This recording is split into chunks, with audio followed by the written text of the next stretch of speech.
A hush settles over narrow streets, broken only by the toll of a distant bell and a faint smell of smoke drifting through the air. This is forgotten plagues that shaped the history of Europe, times when unseen diseases spread quietly, leaving strange fevers, empty villages, and silence where life once thrived. You don't need to follow every word. Just let the images drift softly past. Subscribe and tap the bell for more calm journeys into history. Tonight, uncover how forgotten plagues reshaped the fate of a continent. Asterisk, you hear the echo of footsteps against marble. The sound is soft, yet it travels far, bouncing from pillar to pillar, as though the building itself listens. Lantern light wavers across mosaics of gold and blue, its tiny tesserae catching and releasing a shimmer that feels like starlight held indoors. Incense drifts slowly upward, curling in the air, heavy with sweetness. The city outside is restless, but here, for a moment, there is stillness. You notice the silence beneath those footsteps. Not a natural silence, but one that waits. Outside the basilica, Constantinople heaves with sound. The wheels of carts upon stone streets. The cries of merchants selling spices and cloth. The distant clash of hammers at the shipyards. Yet, threaded beneath it all is another sound, harder to hear, but always present the hush of fear. For those who walked here in the 6th century felt something strange pressing upon them, though they could not name it at first. They saw shadows lengthen, markets thin, fires and hearths burning low because families were gone. Whispers passed down alleys, of fevers sudden, of swellings dark, of bodies carried quietly at night. Pause here. Imagine yourself walking such a street. The cobbles beneath your feet still warm from sun, but air heavy, unmoving. You hear nothing at first, then notice what is missing. The laughter of children does not echo. The splash of buckets at the fountains is less. The baker's stall is shuttered, though it is morning. If you're still listening, notice how silence itself tells story. You don't need to chase each detail. Let the absence speak. The plague of Justinian, though historians later gave it name, was not understood by those who lived it. To them, it was simply terror, a shadow that fell upon city and would not lift. Ships brought grain from Egypt, but in their holds, they carried more than sustenance. Rats scurried in dark, and upon them rode fleas unseen, bearing Yersinia pestis, invisible, silent, deadly. Pause once more. Picture the harbor. Masts creak, ropes groan. Grain sacks hauled onto wharf, bursting golden. But within shadows of cargo, small feet scuttle, whiskers twitch. No one notices, yet doom has already landed. If you're still listening, you don't have to keep track of names. It's enough to feel how fragile a city is when unseen forces slip into its very breath. Within days, people fell, some with fever burning, some with swellings rising beneath arm or at neck. Some lingered in agony, others collapsed as though struck by lightning. The Emperor Justinian himself was not spared. Fever gripped him, and many thought empire would lose him. Yet he survived, barely. Still, survival of one man could not halt the collapse of thousands. Pause again. Imagine a palace chamber, curtains drawn, braziers glowing. Physicians whisper, scribes wait with pens stilled. Beyond walls, cries rise, yet here silence is deeper. Even an emperor breathes shallow, uncertain. If you're still listening, let breath itself slow. You don't need to measure outcomes. Only feel weight of waiting. The plague swept not only Constantinople, but lands far. Egypt, Syria, Italy, Gaul. Caravans carried it. Ships bore it. Winds seemed to spread it. The empire staggered. Armies thinned. Fields untended. Grain rotted. Trade slowed. Coins lost value. And within, people whispered, was this punishment? Was it wrath of God or curse of demons? Pause once more. Picture priest upon pulpit. His voice trembles. Candlelight flickers. Congregation leans in, eyes wide, searching for answer. Outside, Bells toll, but not for service, for death. If you're still listening, notice how questions remain even when answers do not. You don't need resolution. Let wonder itself drift in chronicles written later. Men describe carts filled with bodies, pits dug hastily, graves unmarked. One said 70,000 died within city alone, though number uncertain, perhaps larger, perhaps less. Numbers blur, but sorrow lingers. Families vanished, names forgotten, streets emptied. Pause here. Imagine nighttime.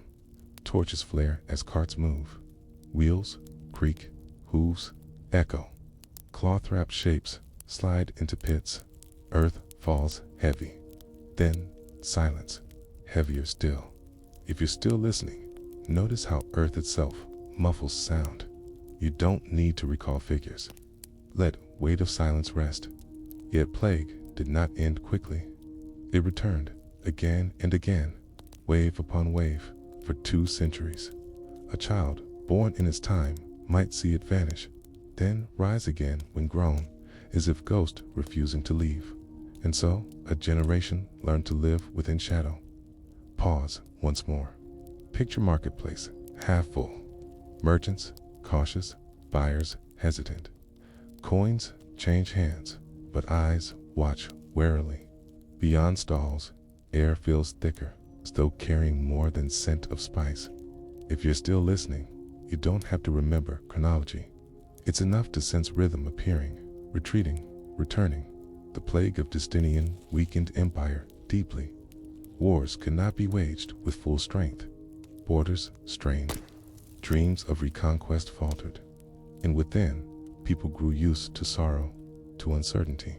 Yet still, they prayed, they tilled, they cooked, they sang. Life persisted, thin but steady. Pause again. Imagine family gathered at fire. Pot simmers, bread bakes. They eat quietly, eyes lowered. Outside, silence presses. Yet within, warmth glows faint.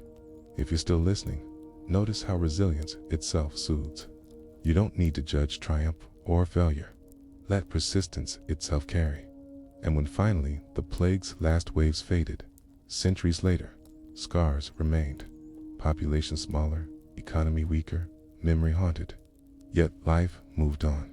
Streets rebuilt, bells rang again, markets filled, but shadow lingered as a whisper. Pause once more. Imagine street after plague. Children play again, merchants call again, bells toll for weddings, not deaths. Yet, within air, faint echo remains memory, not erased. If you're still listening, notice how echoes soften. You don't need conclusion sharp. Let memory itself remain open. And so, the plague of Justinian was both presence and absence, a shadow that nearly broke empire, yet also a silence from which new rhythms rose. You are left with question, unresolved. If plague had not struck, would empire have conquered west again? Would history itself be reshaped? The answer drifts beyond reach, like smoke curling upward, fading, yet never gone. Asterisk. You hear the faint ringing of a bell at dawn. Its sound is not triumphant, not bright, but cautious, as though each note tests the air before fading. The city of Constantinople stirs slowly. Markets open, but not with their old noise. Bread is sold, though loaves are fewer. Fishermen haul nets, but their voices are hushed. Behind every ordinary act lies a question. Will this day bring safety or sorrow? Pause here. Imagine standing in the forum. Marble statues loom pale against the morning light. Pigeons flutter across the roofs. You hear sandals against stone, vendors murmuring, coins clinking faintly.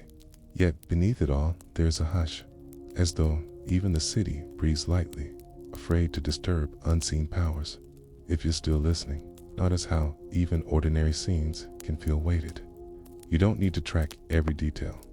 Let atmosphere itself tell the story. The plague did not strike only once. It ebbed and flowed, retreating for years, then returning without warning. People lived in uneasy rhythm, never certain when shadow would return. A child might grow in seeming peace, then see neighbors fall within days. An elder might survive 3 waves, only to be taken by the 4th. Time itself lost stability. Pause once more. Picture a family counting years. They say it was 10 years ago the carts last rolled through streets. Perhaps now it has ended, yet whispers rise. Someone fell yesterday, and so dread renews. If you're still listening, let the rhythm of return settle you. You don't have to recall numbers or years. It's enough to feel the pattern, appearing, vanishing, reappearing. Faith became both refuge and burden. Priests spoke of punishment, urging confession and prayer.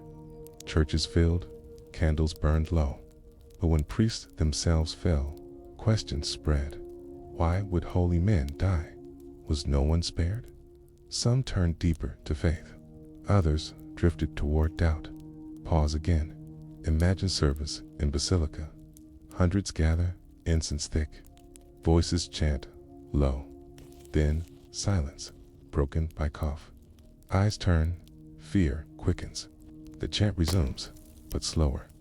If you're still listening, notice how ritual itself soothes, even when fear intrudes. You don't need to decide belief. Let soundofchant.com.communities adapt it in subtle ways. Laws changed. Wills written swiftly. Inheritances rushed. Graveyards expanded. Fields abandoned. Survivors worked harder, for hands were fewer. A village, once bustling with 30 families, might shrink to 10, yet still its hearths glowed. Bread was still baked, though with sorrow mixed. Pause once more. Picture an abandoned cottage. Door hangs loose, roof half fallen. Beside it, another still smokes. Children playing faintly in yard. Life and emptiness side by side. If you're still listening, you don't have to choose which image lingers. Both together tell truth. Doctors of the age, limited in knowledge, tried what they could. They prescribed herbs, fumigated homes, bled patients, prayed. Some wore charms, some lit fires in streets, hoping smoke would drive illness away. None truly worked, yet the acts gave comfort, gave structure against chaos. Pause again. Imagine physician's table, bowls of herbs, knives, scrolls of notes. He lifts hand to patient, unsure yet steady. Outside, wind rattles shutters. Inside, hope hangs fragile. If you're still listening, notice how effort itself matters, even when cure fails. You don't need outcome certain. Let attempt itself stand. The plague touched not only bodies, but minds. Fear shifted trust. Strangers were avoided. Travelers shunned. Ships eyed with suspicion. Caravans feared. Yet paradox remained. Empire depended on trade, and so the very lifelines of grain and spice also carried risk. People lived between hunger and fear, never free of both. Pause once more. Picture harbor again. Ships dock, sailors unload. Some rejoice at arrival of food. Others tremble at thought of what else arrived. Children tug at mothers' robes, asking questions without words. If you're still listening, notice how contradiction itself lulls. You don't need clarity sharp. Let tension remain, gentle as tide. For 2 centuries, plague ebbed and flowed. Some cities shrank, never regaining strength. Villages emptied, fields turned to pasture. Wolves returned to edges of towns, reclaiming space. And yet, in pockets, resilience thrived. People married still, children born, songs sung. Even as shadow pressed, life pushed back. Pause again. Imagine wedding during plague years. Bride veiled, groom solemn. Guests fewer, but still voices chant blessing. Outside, silence stretches, but within, laughter breaks through. If you're still listening, notice how joy itself can survive shadow. You don't need to hold both firmly. Let them drift side by side. Historians later argued that plague of Justinian weakened empire fatally, that it drained soldiers, drained treasury, slowed reconquest, left borders open. Others countered, saying empire survived centuries more, though diminished. The truth lies between. Plague bent empire's arc, shifted its path, scarred its memory. Pause once more. Imagine, scroll, unrolled, ink fresh. Scholar dips pen, writes, "This year, many perished." He pauses, sighs, writes again. Outside, crow caws, distant and harsh. If you're still listening, you don't have to weigh historians' debates. It's enough to feel that plague changed course, even if direction blurred. And always, after each wave, came stillness. Streets repopulated, but slower. Bells rang again, but with cautious tone. Children laughed, but elders hushed to them. The shadow had taught people to live differently, not in carefree trust, but in wary endurance. Pause again. Picture evening meal. Bread broken, wine poured. Family speaks, but voices low. Then one child laughs too loud, and all pause, then smile, faint. Even shadow cannot steal all sound. If you're still listening, notice how even small joy lingers. You don't need to analyze why. Let warmth itself soothe. The plague's shadow lasted centuries, but memory stretched longer. Even when final wave passed, fear of its return haunted. Later generations recalled tales of carts, pits, silences. They built rituals around remembrance, prayers for protection, processions in streets. Thus, even absence of plague remained presence of memory. Pause once more. Imagine procession at dusk. Torches glow, banners sway, voices chant, children watch.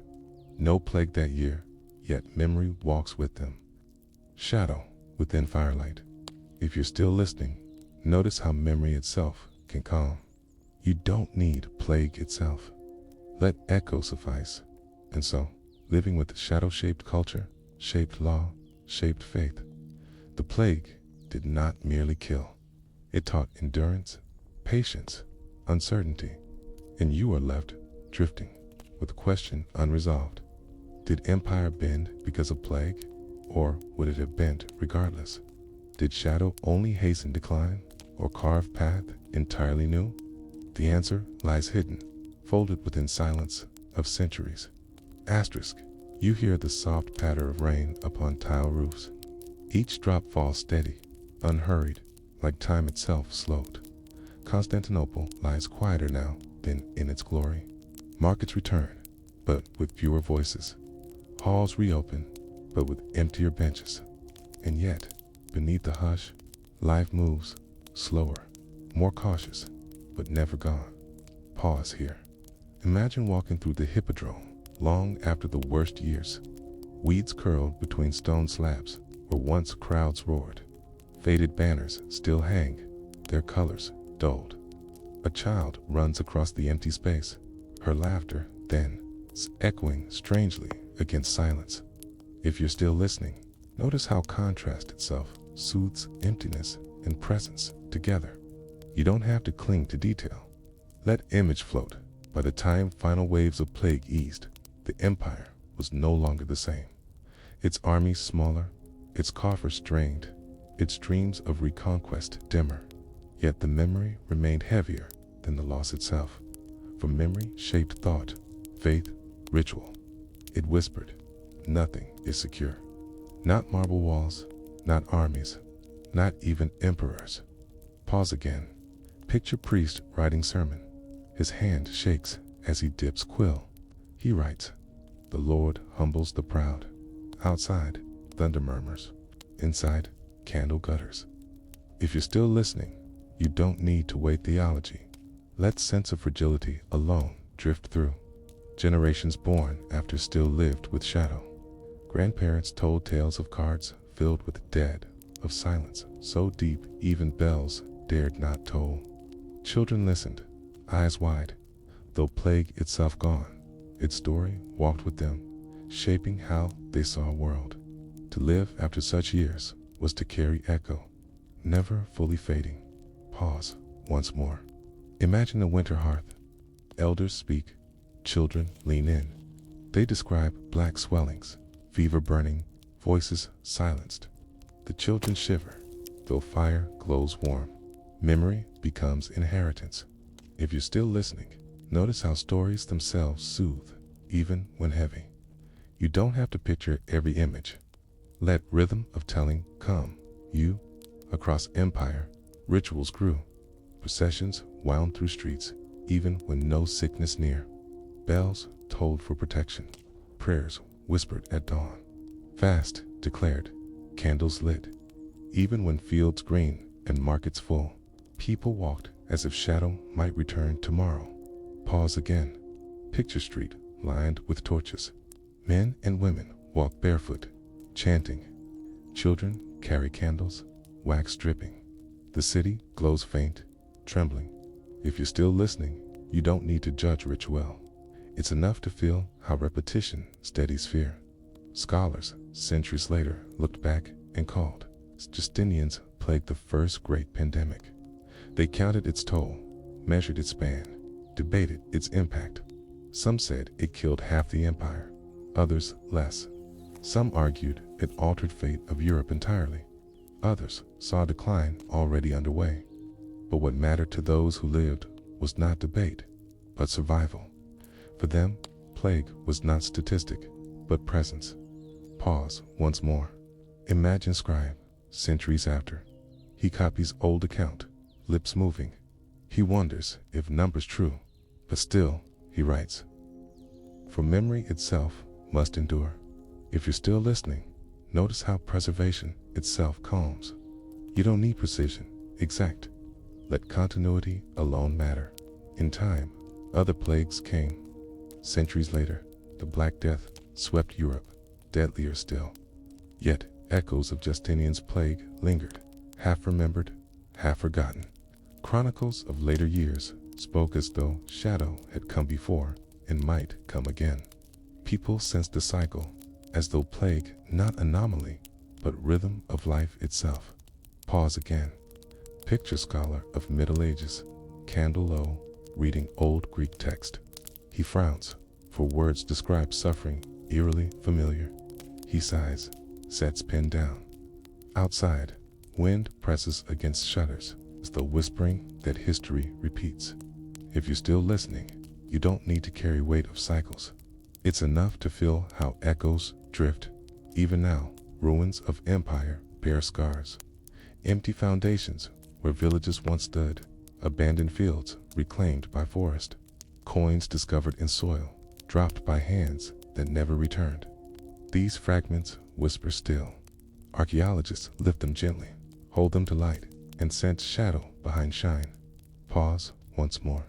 Imagine hand brushing soil away from coin. Metal dull, but face of emperor faintly clear. The finder holds it, wonders whose hand last touched it. The silence around the object speaks louder than inscription. If you're still listening, notice how silence in objects soothes. You don't need entire tale. Let fragments suffice. The plague of Justinian is not remembered like the Black Death, not burned as fiercely into common mind, yet it carved path unseen. It showed how fragile great empire could be, how swiftly life could tilt. It taught generations that certainty itself is illusion. Pause again. Picture city walls, towering, strong. Outside, sea crashes. Inside, life stirs. Yet you know even these walls could not keep shadow out. If you're still listening, notice how fragility itself calms. You don't need walls unbroken. Let transience lull. In the end, Justinian's plague leaves us not with clear answers, but with lingering questions. Did empire decline because of it? Or did decline come regardless? Did shadow only hasten, or did it redirect entirely? We cannot know.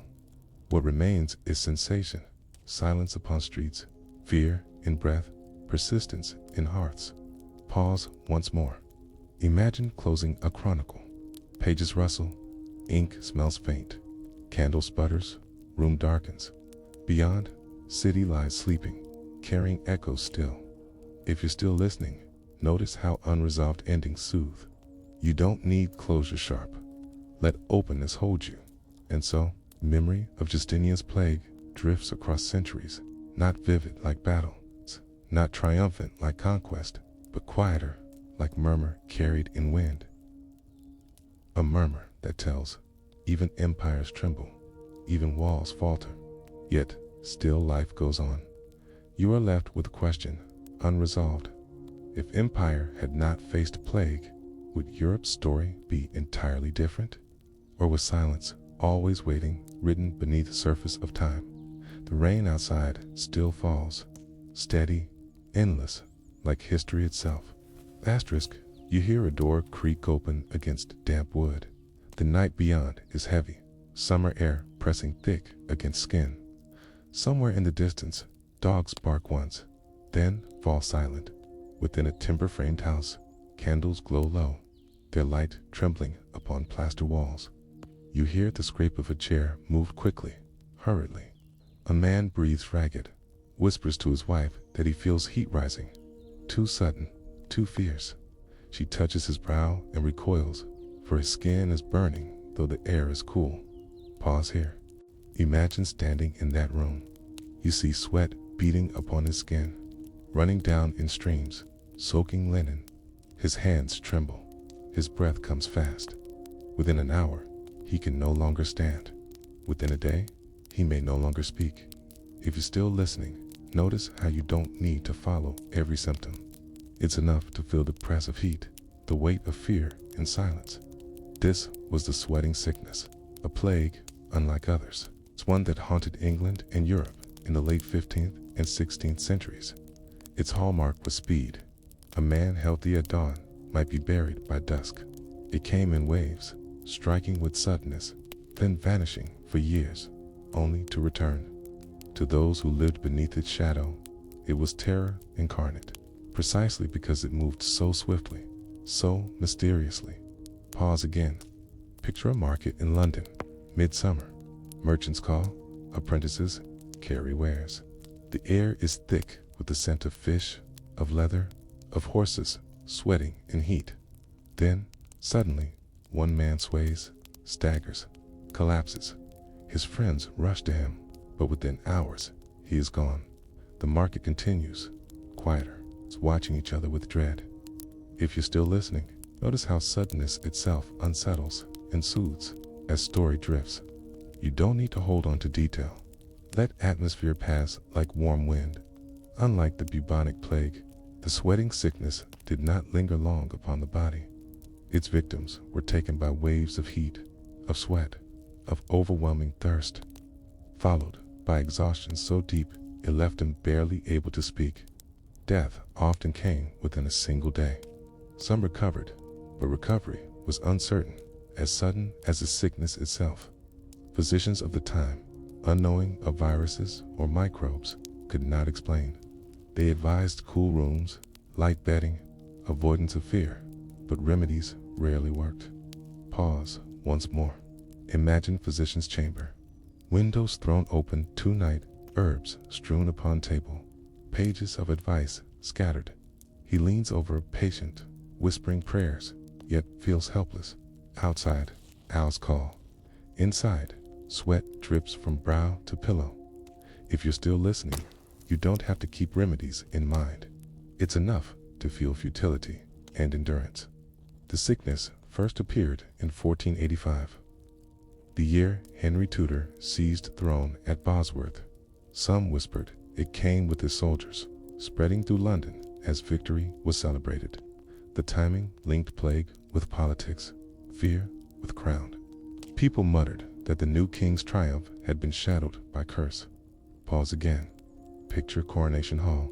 Trumpets sound, banners wave, nobles cheer. Yet, beyond palace walls, bodies are carried quietly, streets washed with water that does not cleanse. If you're still listening, notice how irony itself comes. You don't need to resolve coincidence. Let shadow linger beside triumph. The sickness returned in waves in 1507, in 1517, in 1528. Each time, struck swiftly, fiercely, then retreated. In 1528, it spread beyond England, across seas, reaching Hamburg, Antwerp, Lubeck. Merchants carried it with them, unknowingly. Cities that thrived on trade became its pathways. Pause once more. Imagine docks of Antwerp. Ships unload barrels of wine, cloth, spice. Sailors laugh, then cough. Within days, markets are hushed, shutters closed. Bells toll again and again. If you're still listening, you don't need to follow timeline exact. It's enough to sense rhythm, arrival, devastation, retreat. What frightened most was unpredictability. The plague of Justinian lingered. The Black Death carved long paths, but the sweating sickness struck like lightning. Sudden, swift, gone. People feared sleeping, for death came often at night. They feared feasting, for rich as well as poor were struck.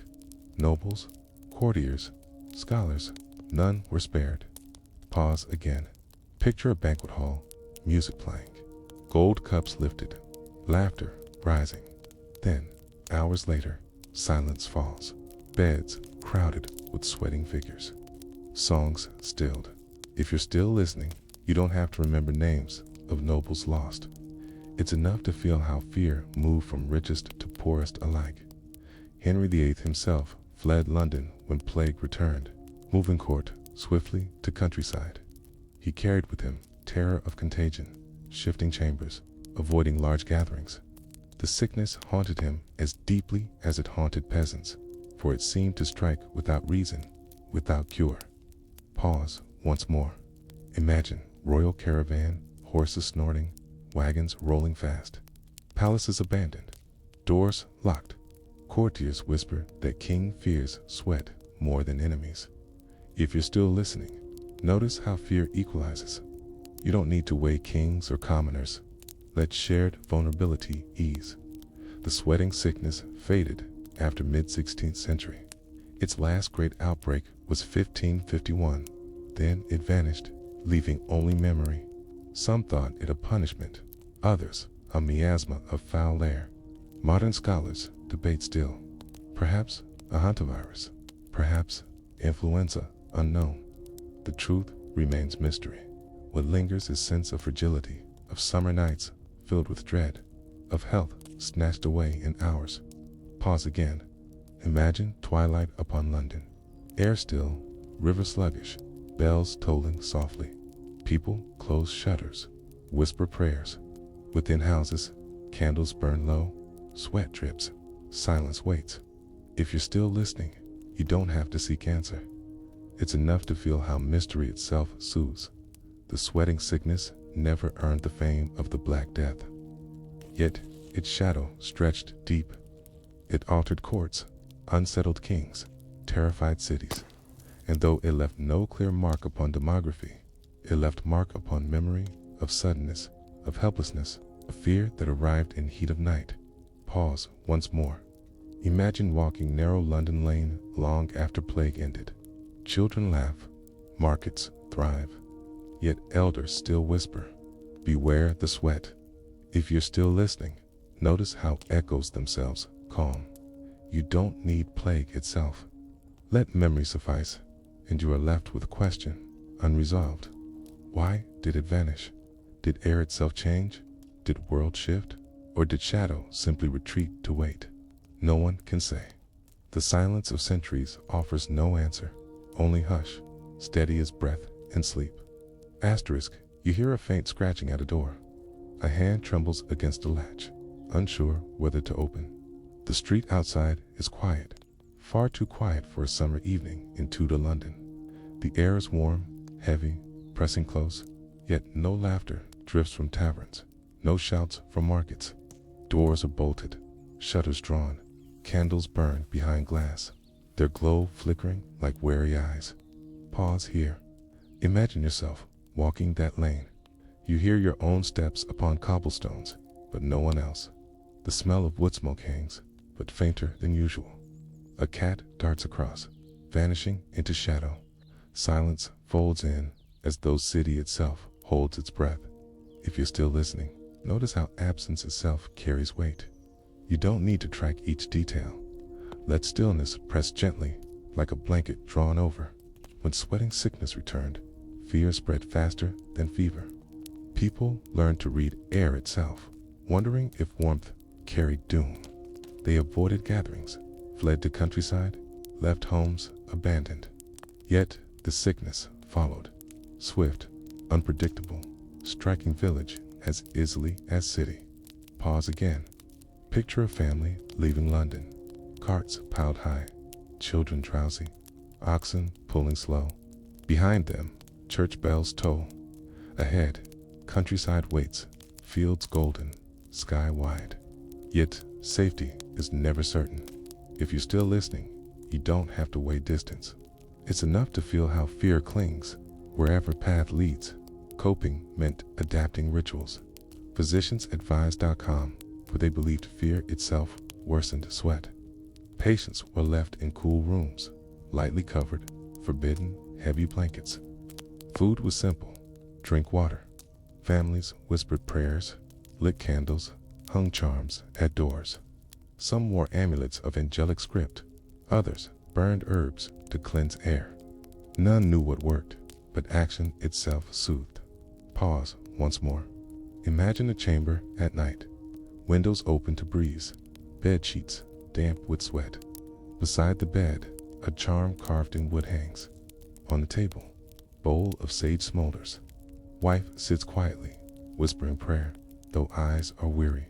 If you're still listening, notice how ritual itself calms, even when powerless. You don't need certainty. Let repetition soothe. Communities coped by shifting patterns of life. Markets closed early, churches limited gatherings, councils posted orders. Burials multiplied, graves dug fast, priests hurried through rites. Neighbors helped, yet also kept distance, torn between charity and fear.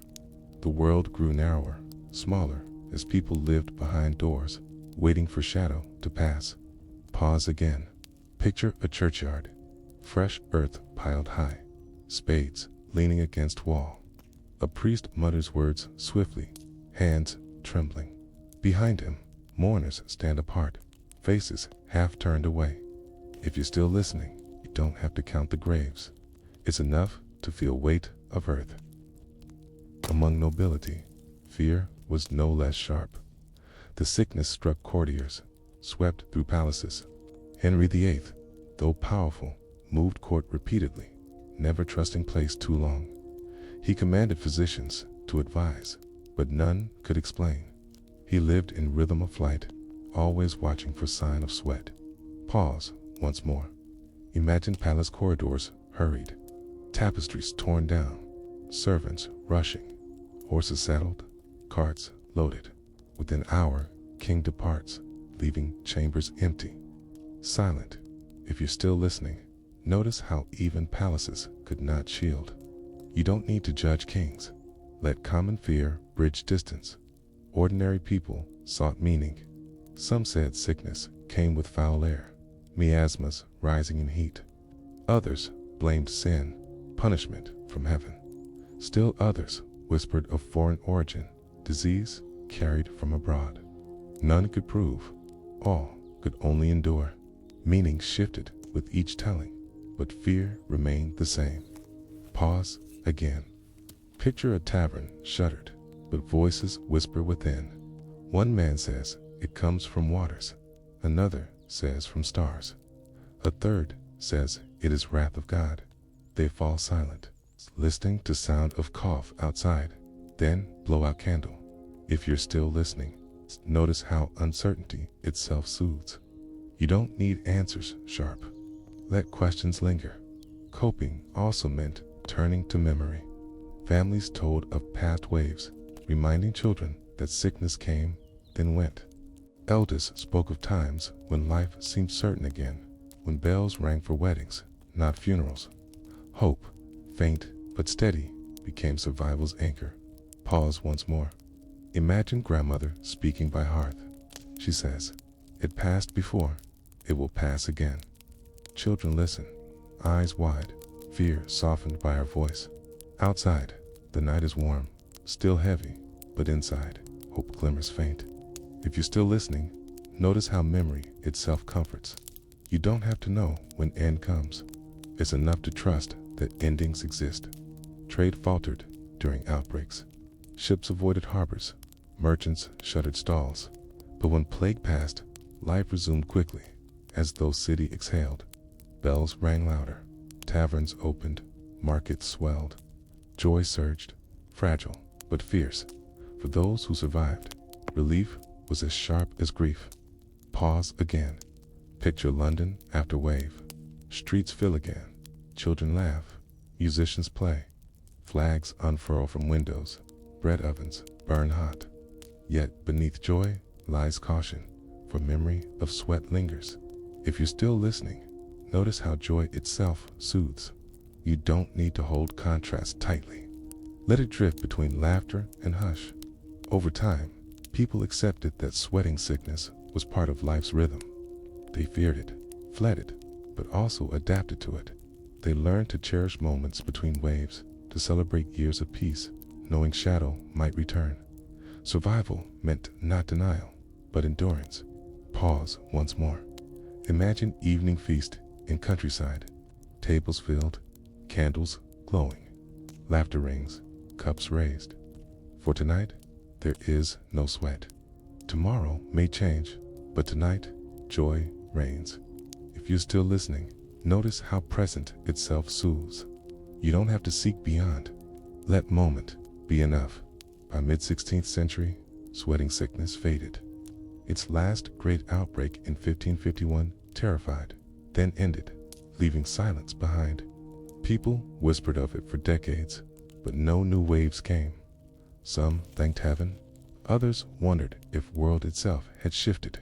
Yet memory remained, told in hushed voices, of summer nights too hot, of bodies drenched, of death that came swift as storm. Pause again.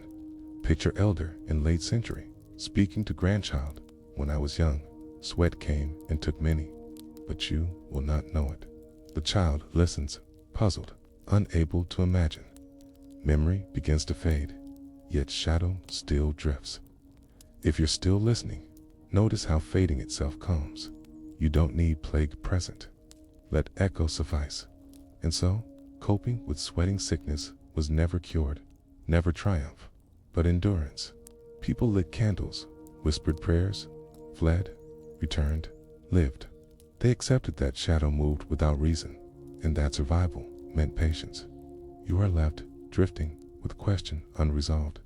Why did it vanish as suddenly as it came? Did air change, or did fate turn? The silence offers no answer, only hush.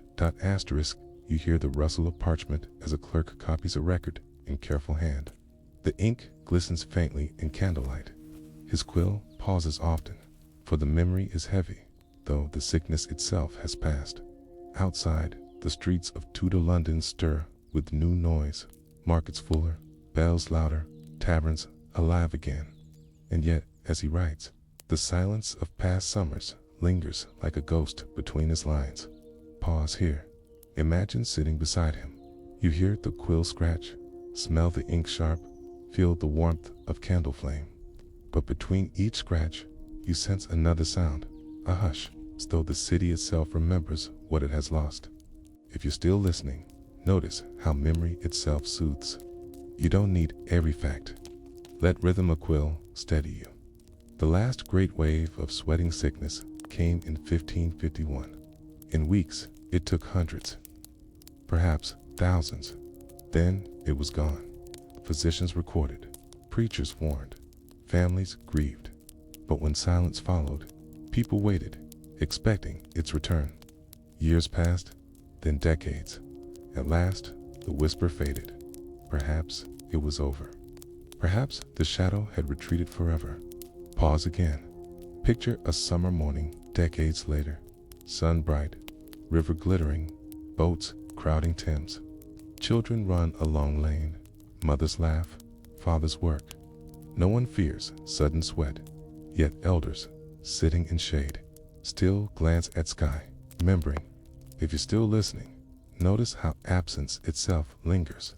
You don't have to know why it ended. It's enough to feel how memory holds. Why it vanished has never been answered. Some suggest the virus burned itself out, changing beyond recognition. Others speak of shifting climate, altering how disease spread. Some imagine it still exists, hidden in corners, waiting.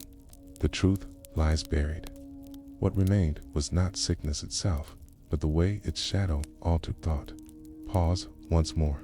Imagine physicians study shelves of herbs and scrolls. He speaks to young apprentice. We no longer see the sweat, but remember it. Always be watchful.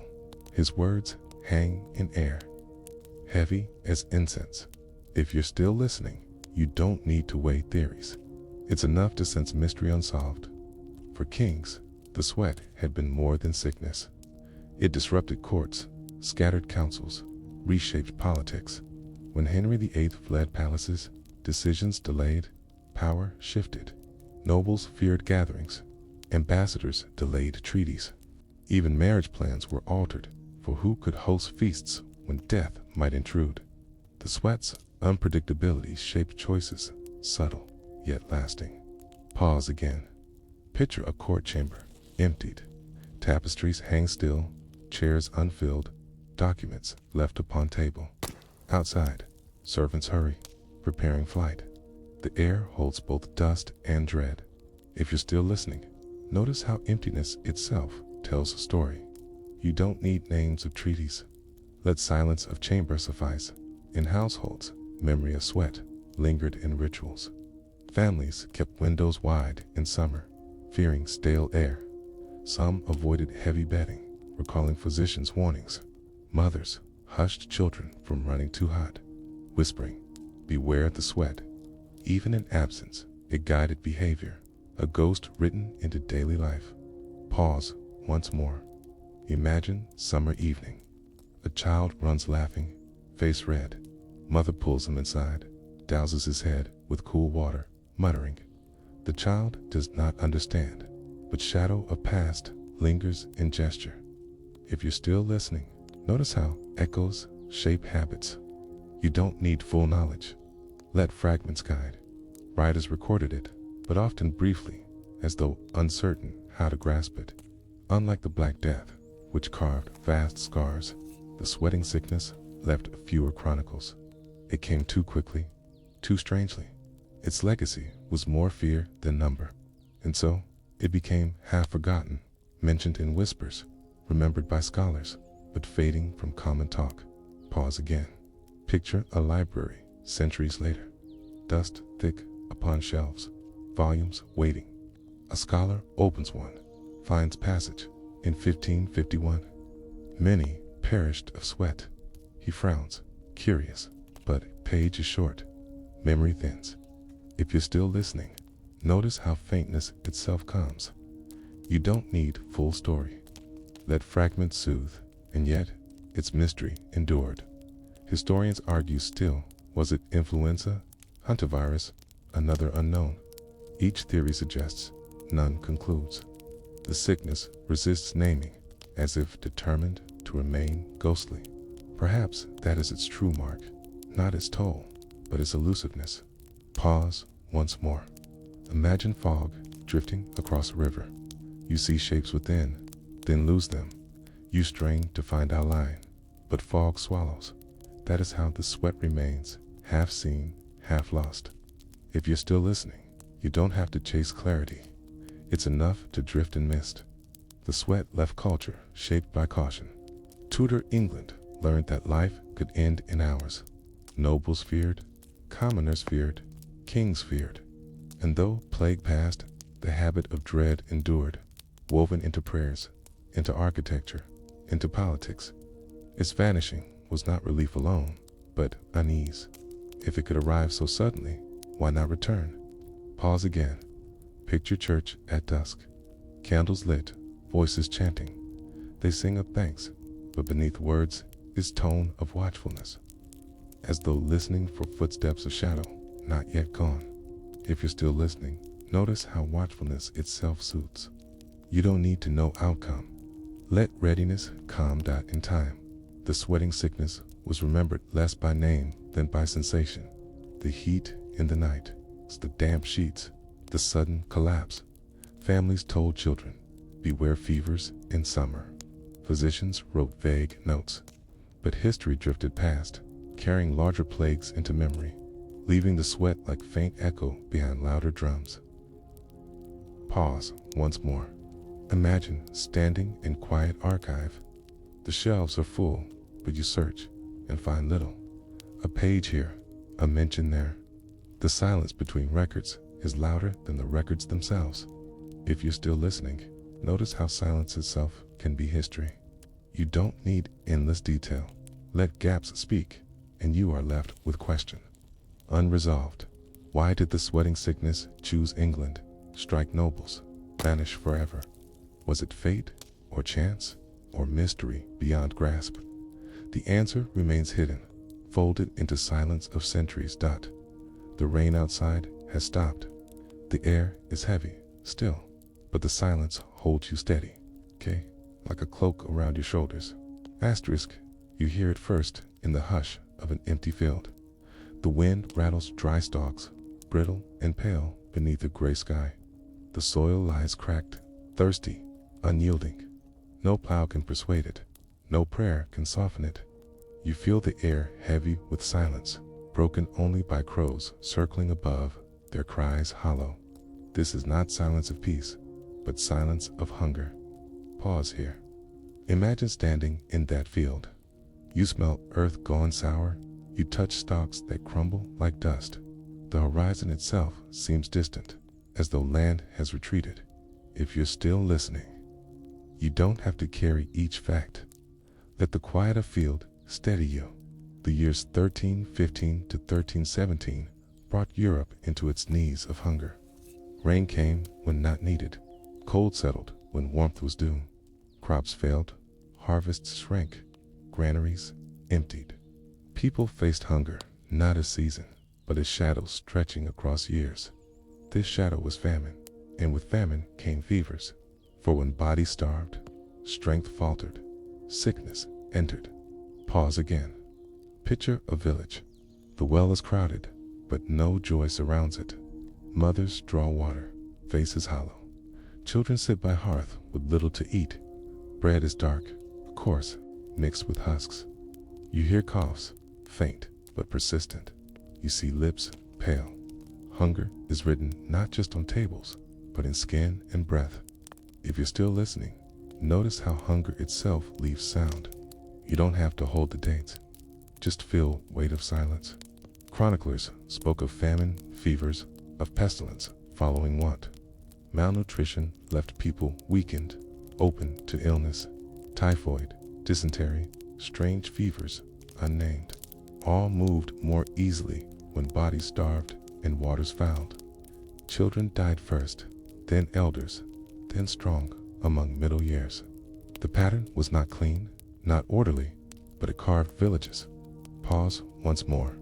Imagine walking street of town. Doors shuttered, few move. You smell rot near alleys. You see candles burning within windows.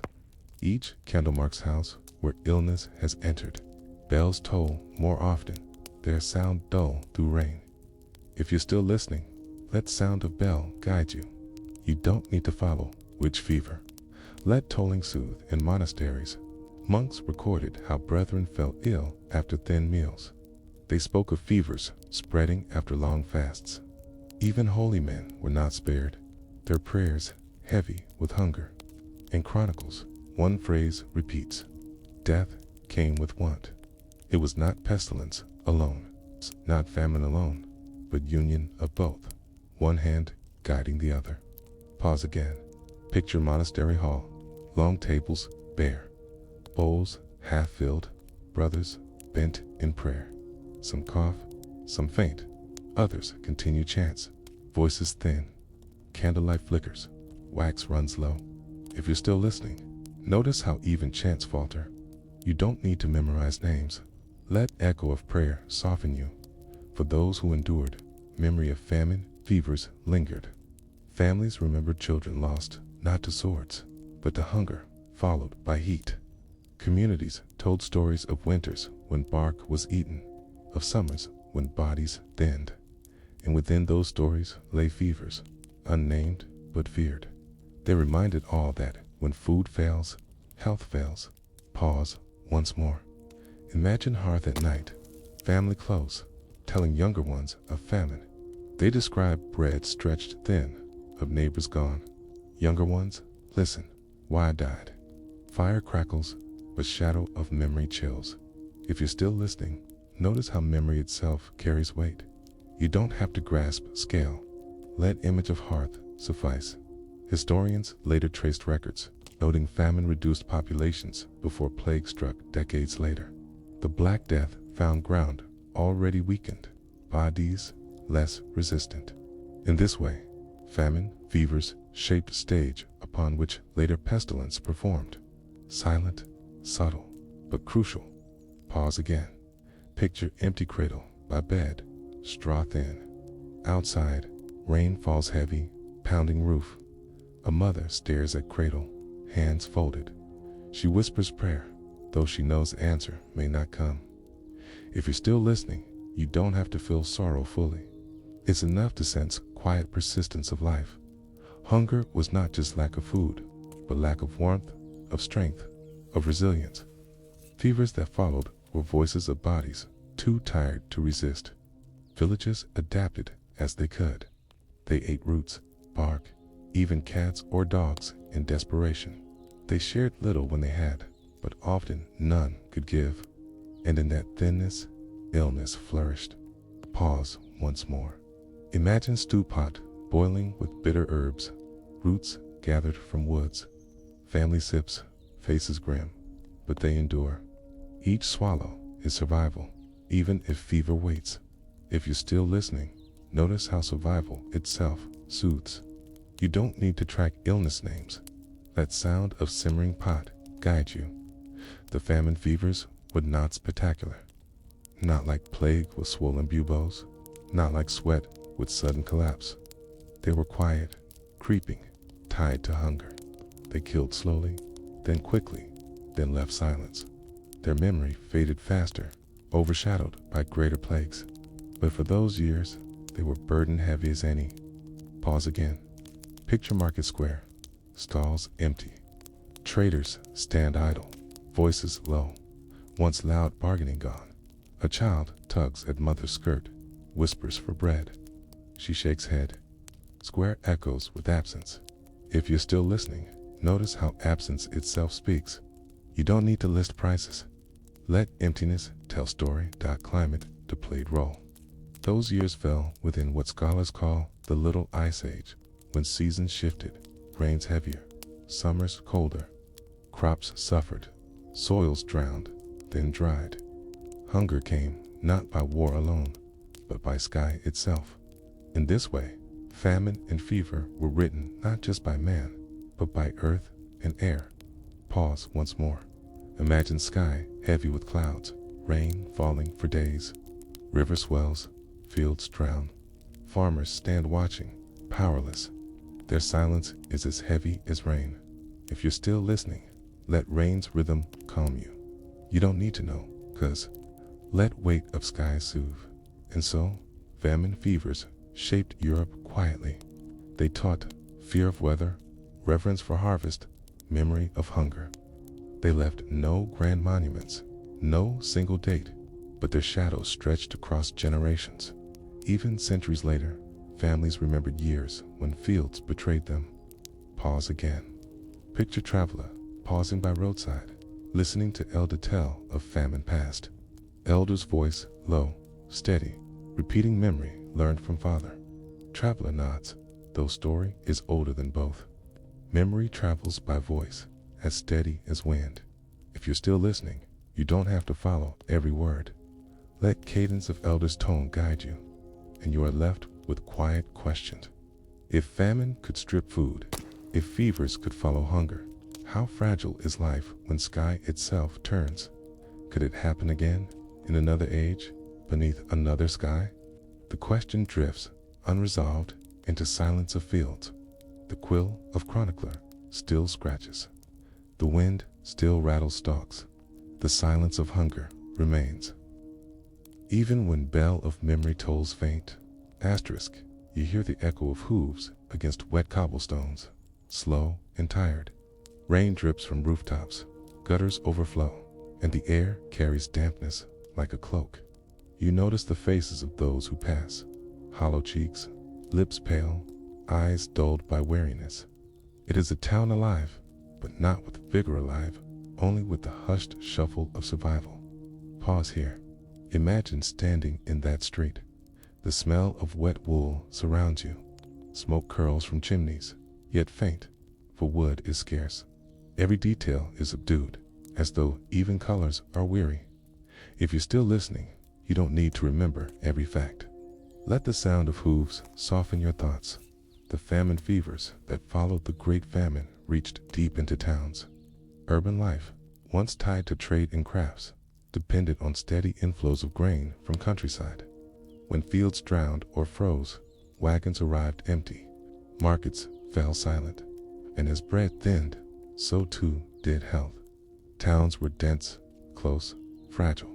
Illness passed from one to another with ease, while hunger hollowed defenses. Pause again. Picture Market Square at noon. The stalls stand bare. Instead of shouting sellers, you hear only coughing. Instead of scents of spice or bread, you smell damp straw and sewage. The emptiness itself seems louder than sound. If you're still listening, notice how emptiness becomes its own rhythm. You don't have to hold the names of fevers. Let silence of square linger. In these years, chroniclers described waves of sickness spreading after thin harvests. They told of camp fever, likely typhus, carried by lice among weakened bodies. They mentioned fluxes of the belly, likely dysentery, as poor diets and dirty water mingled. They saw rashes, trembling, strange heats that stole life quickly or slowly. It was not one single plague, but many small illnesses, each made sharper by want. Pause once more. Imagine a narrow street. You hear water sloshing in ditches, see refuse drifting. A child dips bucket into well, but water smells sour. He drinks anyway, for thirst leaves no choice. His mother watches, worry carved in her face. If you're still listening, you don't need to follow which disease. It's enough to feel the strain of survival. Hospitals in medieval towns were small, often tied to monasteries. Their halls filled quickly during famine fevers, but beds were few, medicine scarce, and food itself, the very cure for hunger, was not available. Care became prayer. Comfort became candlelight. Priests gave last rites more often than healers offered remedies. Pause again. Imagine hospital hall, rows of straw mattresses, candles dim. You smell tallow smoke, hear moans carried softly. A friar bends with whispered prayer, his face weary, his own body thin. If you're still listening, let the candles flicker, guide your rest. You don't have to recall names of saints invoked. Just follow the quiet flame. The Hunger Years also stirred unrest. In some towns, bread riots erupted, desperate crowds storming bakeries, but violence to cost strength and often faded into exhaustion. Chroniclers noted mothers abandoning infants at convent doors, unable to feed them. They noted thieves stealing crusts, punished harshly by law, though hunger was their crime. Towns that once thrived on trade were drawn into cycle of want, weakness, and sickness. Pause once more. Picture torchlight in square, crowd pressing forward. Voices rise, angry but weak, desperate. Soldiers push them back. In the end, silence falls again, broken only by cries of hungry children. If you're still listening, notice how even anger cannot outlast hunger. You don't have to hold the laws of punishment. Let the fading voices soothe for children. Famine, fevers were sharpest. Malnutrition, stunted growth, weakened bones, left lungs vulnerable. Many died before reaching maturity, leaving smaller generations behind. And even survivors carried marks-thin bodies, weakened health, shorter lives. Thus, famine did not only kill, it shaped the living. Pause again. Imagine schoolroom with benches half empty. Teacher speaks, but many seats are vacant. Those present lean weakly, hands thin. Ink is scarce, parchment costly, but it is silence of missing children that weighs most. If you're still listening, you don't need to measure numbers. It's enough to hear absence between words. Climate played a constant role. Cold summers, shortened harvests, rains drowned fields. In towns, grain spoiled in storage, damp seeping in. Mold grew, flour turned black. Bread baked from such grain was bitter and sometimes poisonous. People ate it anyway. Chroniclers wrote of bread of madness, loaves that caused hallucinations or convulsions, perhaps from ergot in rye. Famine did not merely starve, it poisoned. Pause once more. Imagine loaf on table, dark and rough. A child bites, face grimaces. Hunger drives him on. Later, he shivers, his body trembling. Family can do little but watch. Candlelight flickers, shadows stretch. If you're still listening, let candlelight calm you. You don't have to recall chemical causes. Let image of bread soften. Within towns, guilds weakened too. Craftsmen without food could not work long. Workshops closed, trade waned. Bells of churches still rang, but more often to mark burials. Chroniclers noted how cemeteries filled, graves dug shallow, soil too wet to hold them long. The scent of decay drifted through alleys, mixing with smoke and rain. Pause again. Picture graveyard outside city wall, mounds rising, spades strike wet earth. Rain drips steadily. A priest mutters words, voice swallowed by wind. If you're still listening, let rhythm a spade steady you. You don't have to hold liturgies, swallow weight of rain, and yet life persisted. Markets reopened when grain arrived, though at high price. Families scavenged, neighbors shared scraps. Towns did not empty entirely, though sickness pressed hard. Some grew gardens within walls, others traded what little they had. Resilience remained, though always shadowed by hunger. Pause once more. Imagine small garden in courtyard, leaves damp with mist. A woman gathers herbs, smiles faintly. Her children wait nearby, eyes bright for first time in days. Though small, it is hope. If you're still listening, notice how hope itself is sound. You don't have to track harvest cycles. Let scent of herbs soothe dotted towns. Famine fevers carved lessons. They revealed fragility of food chains, dangers of damp power of climate.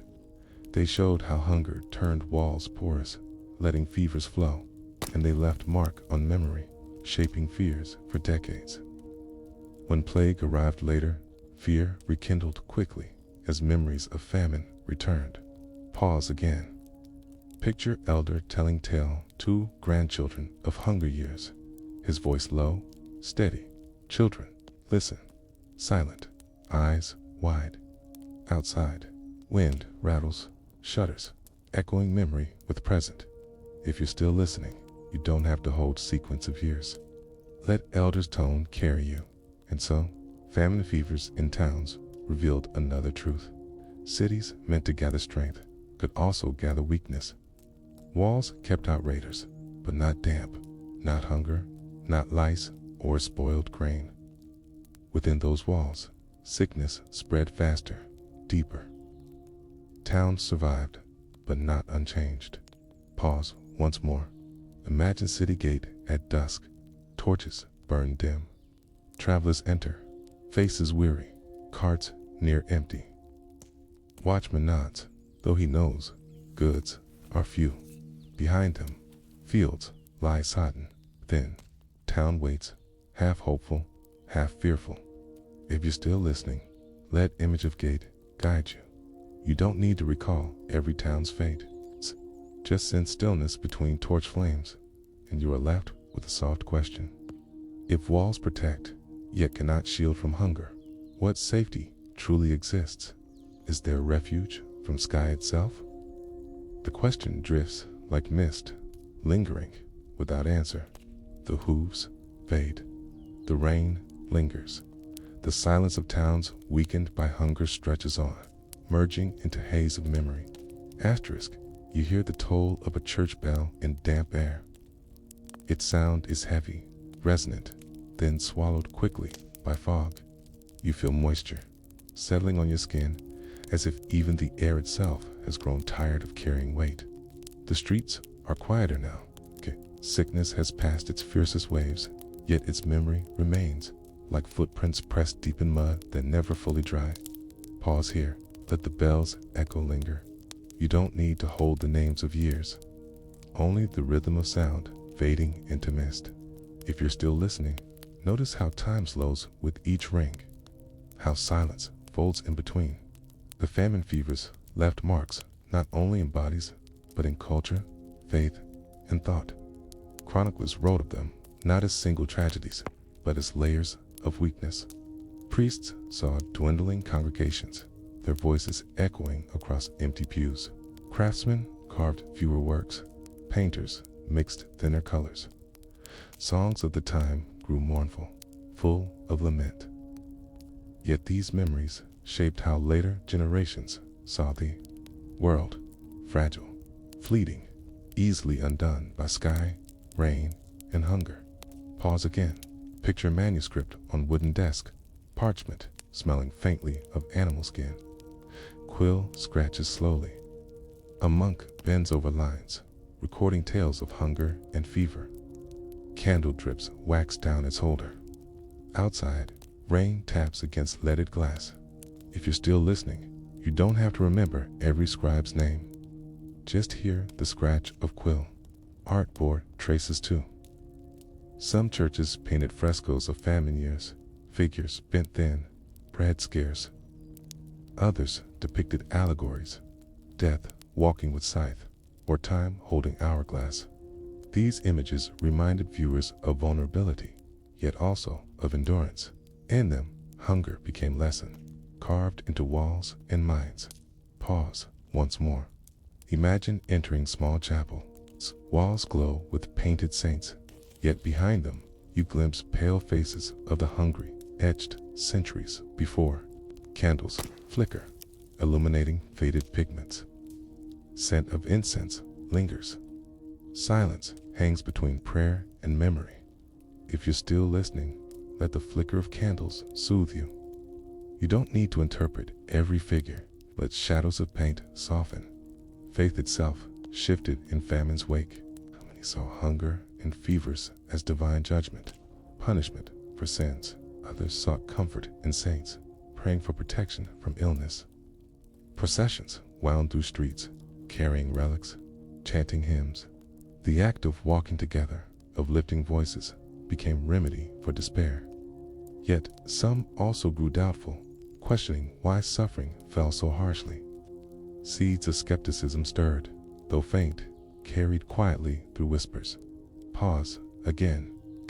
Picture procession moving through muddy street. Torches burn dim in rain. Voices chant, wavering yet persistent.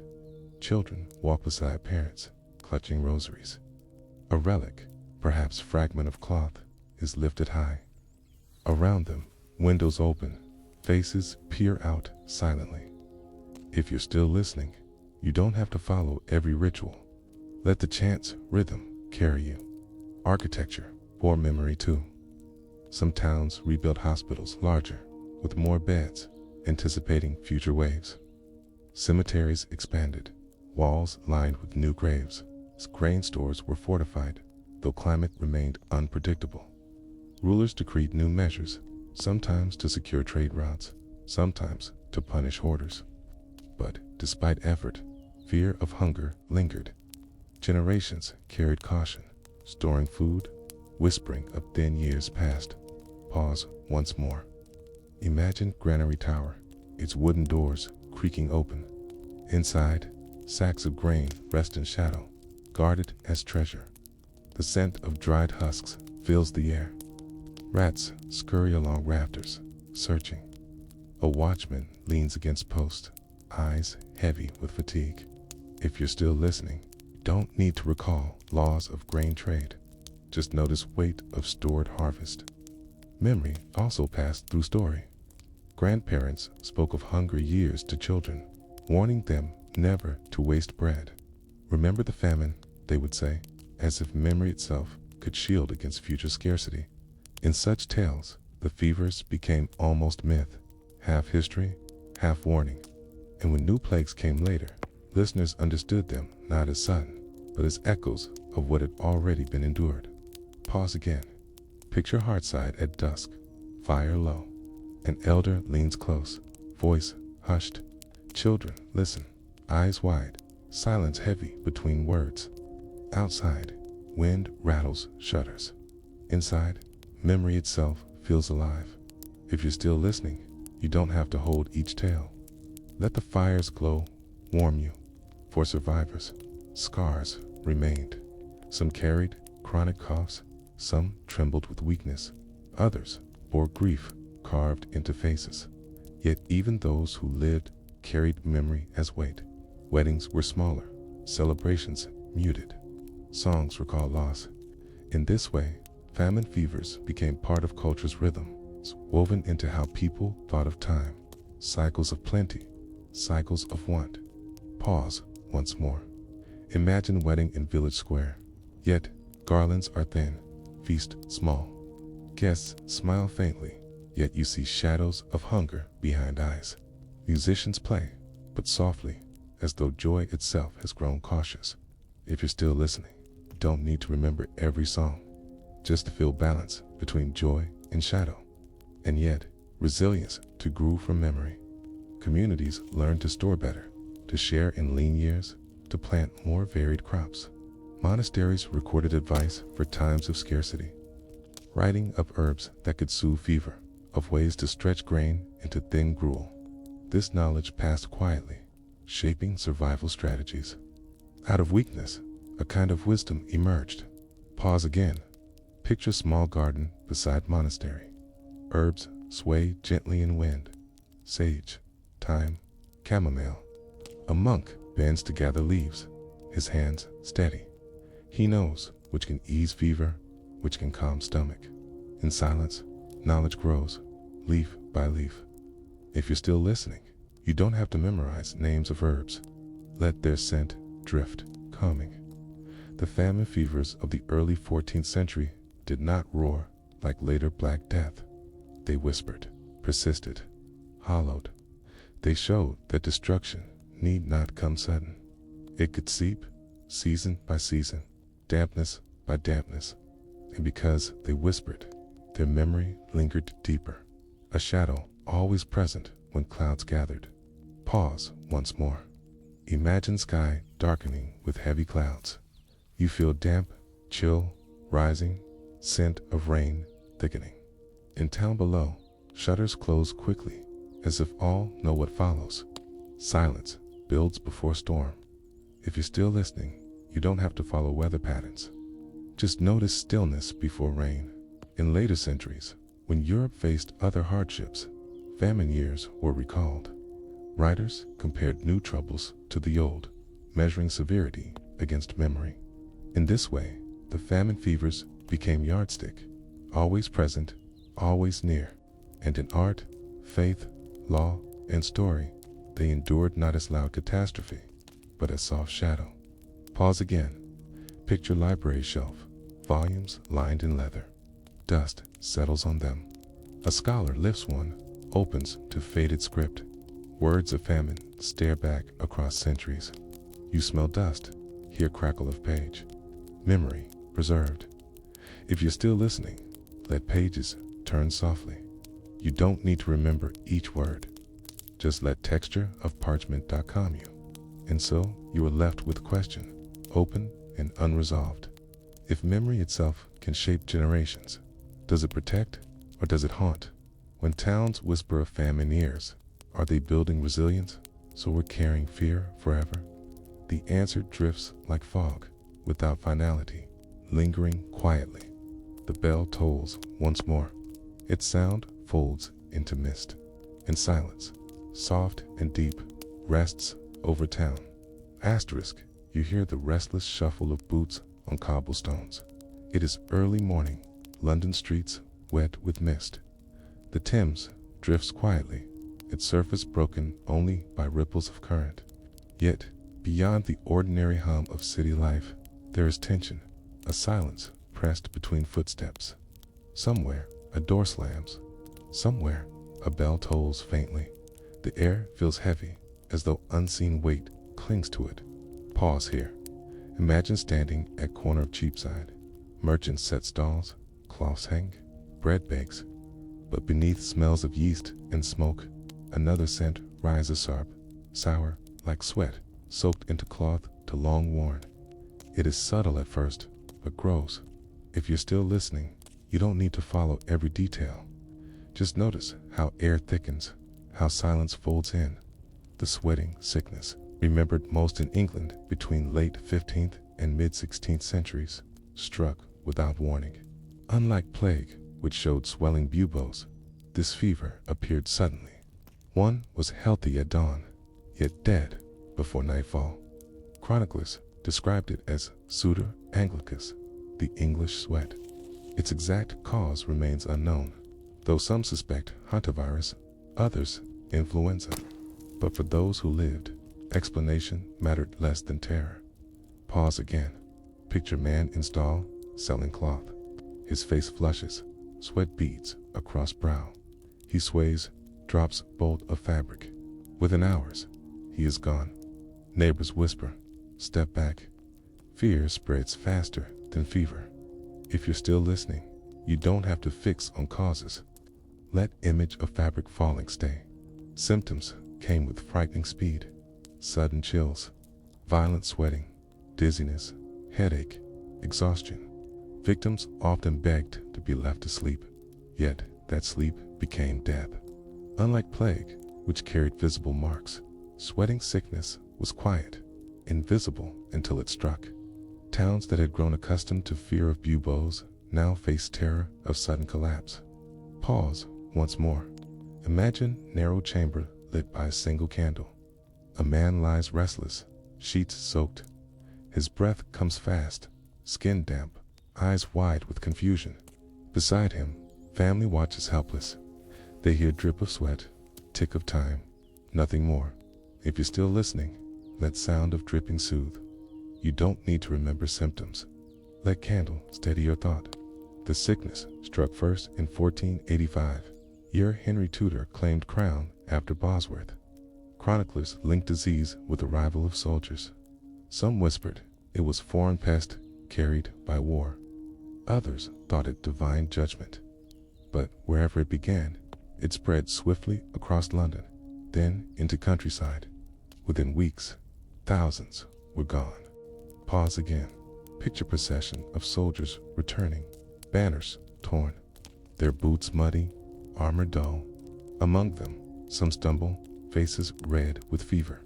Townsfolk cheered their return, but soon whispers rise. Applause fades to worry. If you're still listening, you don't need to recall battles. Let echo of boots linger. What terrified most was speed. Doctors wrote that illness lasted 24 hours. If victims survived beyond a day, hope grew, but most did not. Whole households perished overnight. Unlike plague, which often spared villages between waves, sweating sickness seemed to choose at random. Rich and poor alike collapsed. Nobles fled to countryside, but fever followed. Pause once more. Imagine Manor Hall. Tapestries glow in torchlight. Yet, at table, Lord trembles, sweat darkening velvet. Servants watch in silence. Outside, peasants suffer same. Death made no distinction. If you're still listening, you don't have to dwell on nobles' names. Let image of torchlight soften. Chroniclers noted fear of beds themselves. Since sweating sickness struck so suddenly in sleep, many avoided lying down. They sat upright, pacing, desperate to resist drowsiness. Fires were lit, air thick with herbs. Physicians prescribed bleeding, potions, fumigations. None held certainty. Fear itself became part of sickness. Pause again. Picture chamber filled with smoke of herbs, bitter scent clinging. Patients sit upright, eyes red with exhaustion. Outside, owls call in night. Silence presses. If you're still listening, you don't have to recall recipes. Let smoke blur thought. The disease struck in waves. 1485, 1508, 1517, 1528, and again in 1551. Each wave returned with same cruelty, reminding that terror was not gone. In 1528, it spread beyond England, into Germany, Switzerland, and Scandinavia. Towns, they panicked at speed, closing gates, ringing bells. Yet, as quickly as it appeared, it vanished, leaving silence. Pause once more. Imagine port at Hamburg, ships rocking in mist. Sailors stagger ashore, sweat glistening. Town bells toll. Within days, streets empty. Weeks later, silence remains, disease gone as swiftly as it came. If you're still listening, notice how silence feels steady. You don't have to trace maps. Just follow quiet of empty port. Unlike plague, sweating sickness did not linger in memory with the same weight. It left few monuments, few carvings, few lasting rituals, perhaps because its appearances were sudden, brief, vanishing. But in those moments, it haunted deeply. Nobles feared it more than plague, for wealth offered no defense, and common folk, already worn by hunger, saw it as another shadow among many. Pause again. Picture churchyard, filled quickly. Graves shallow, dug in haste. Priest reads words, voice weary. Candles flicker, smoke drifts. Then, just as suddenly, burials stop. Survivors return, uncertain if fever will rise again. If you're still listening, you don't need to hold sequence of years. Let smoke drift, let candles fade. Memory of sweating sickness shaped fear in subtle ways. It taught unpredictability. It showed how even strong bodies, young and noble, could collapse in hours. It reminded that illness was not always slow, not always visible, not always distant. It could arrive in morning and claim life by night. Pause once more. Imagine marketplace alive again weeks later. Children play, merchants shout. Yet, in eyes of elders, shadow lingers. They remember sudden sweats, sudden silences. They watch sky warily, as though fever might drift in with clouds. If you're still listening, you don't need to hold medical debates. Let marketplace voices soothe, and so, sweating sickness became forgotten plague. Overshadowed by Black Death, yet in its swiftness, it carved deep fear. Chroniclers wrote not of numbers, but of dread, for dread itself was its legacy. Pause again. Picture city at dusk, shutters closed, torches dim. Families whisper prayers, uncertain if dawn will come. Then silence presses in, folding night over all. If you're still listening, you don't have to hold causes. Let silence soothe you, and you are left with drifting question. If sickness can arrive without sign, without warning, what certainty ever exists? Can life ever rest secure when morning itself may carry shadow? The question lingers, unresolved, as mist folds over city once more. The bell tolls again, faint, distant. The Thames flows quietly, and the memory of sweating sickness drifts into haze of forgotten fear. Asterisk. You hear the crackle of firewood in a chamber that smells of herbs. Thick smoke curls, rising toward beams blackened with soot. Outside, rain hammers against shutters, but inside, the air feels hotter, suffocating. A patient sits upright on straw bed, skin glistening with sweat, eyes glazed with fear. The family gathers, whispering prayers, though their voices falter. You feel weight of helplessness, pressing close, heavy as the damp air itself. Pause here. Let the sound of fire steady you. You don't need to remember each detail. Just drift with rhythm of flame. If you're still listening, notice how time slows, how silence between words deepens. The sweating sickness offered no clear remedy. Physicians of the Tudor court scrambled for answers. Some prescribed bleeding, believing balance of humors must be restored. Others demanded patients remain wrapped in blankets near fire, sweating out illness. Yet these treatments often hastened death. The heat worsened dehydration. The bloodletting drained strength already fragile. Remedies became rituals of desperation. Pause again. Picture physician in long robe, face stern, holding brass bowl. Blood drips slowly. Patient groans, sweat streaming. The physician nods as though certain, yet doubt lingers in his eyes. If you're still listening, you don't need to fix on names of doctors. Let drip of blood, crackle of fire blend into calm. Chroniclers told of patients who fell asleep, drenched in sweat, never to wake. And so, sleep itself became suspect.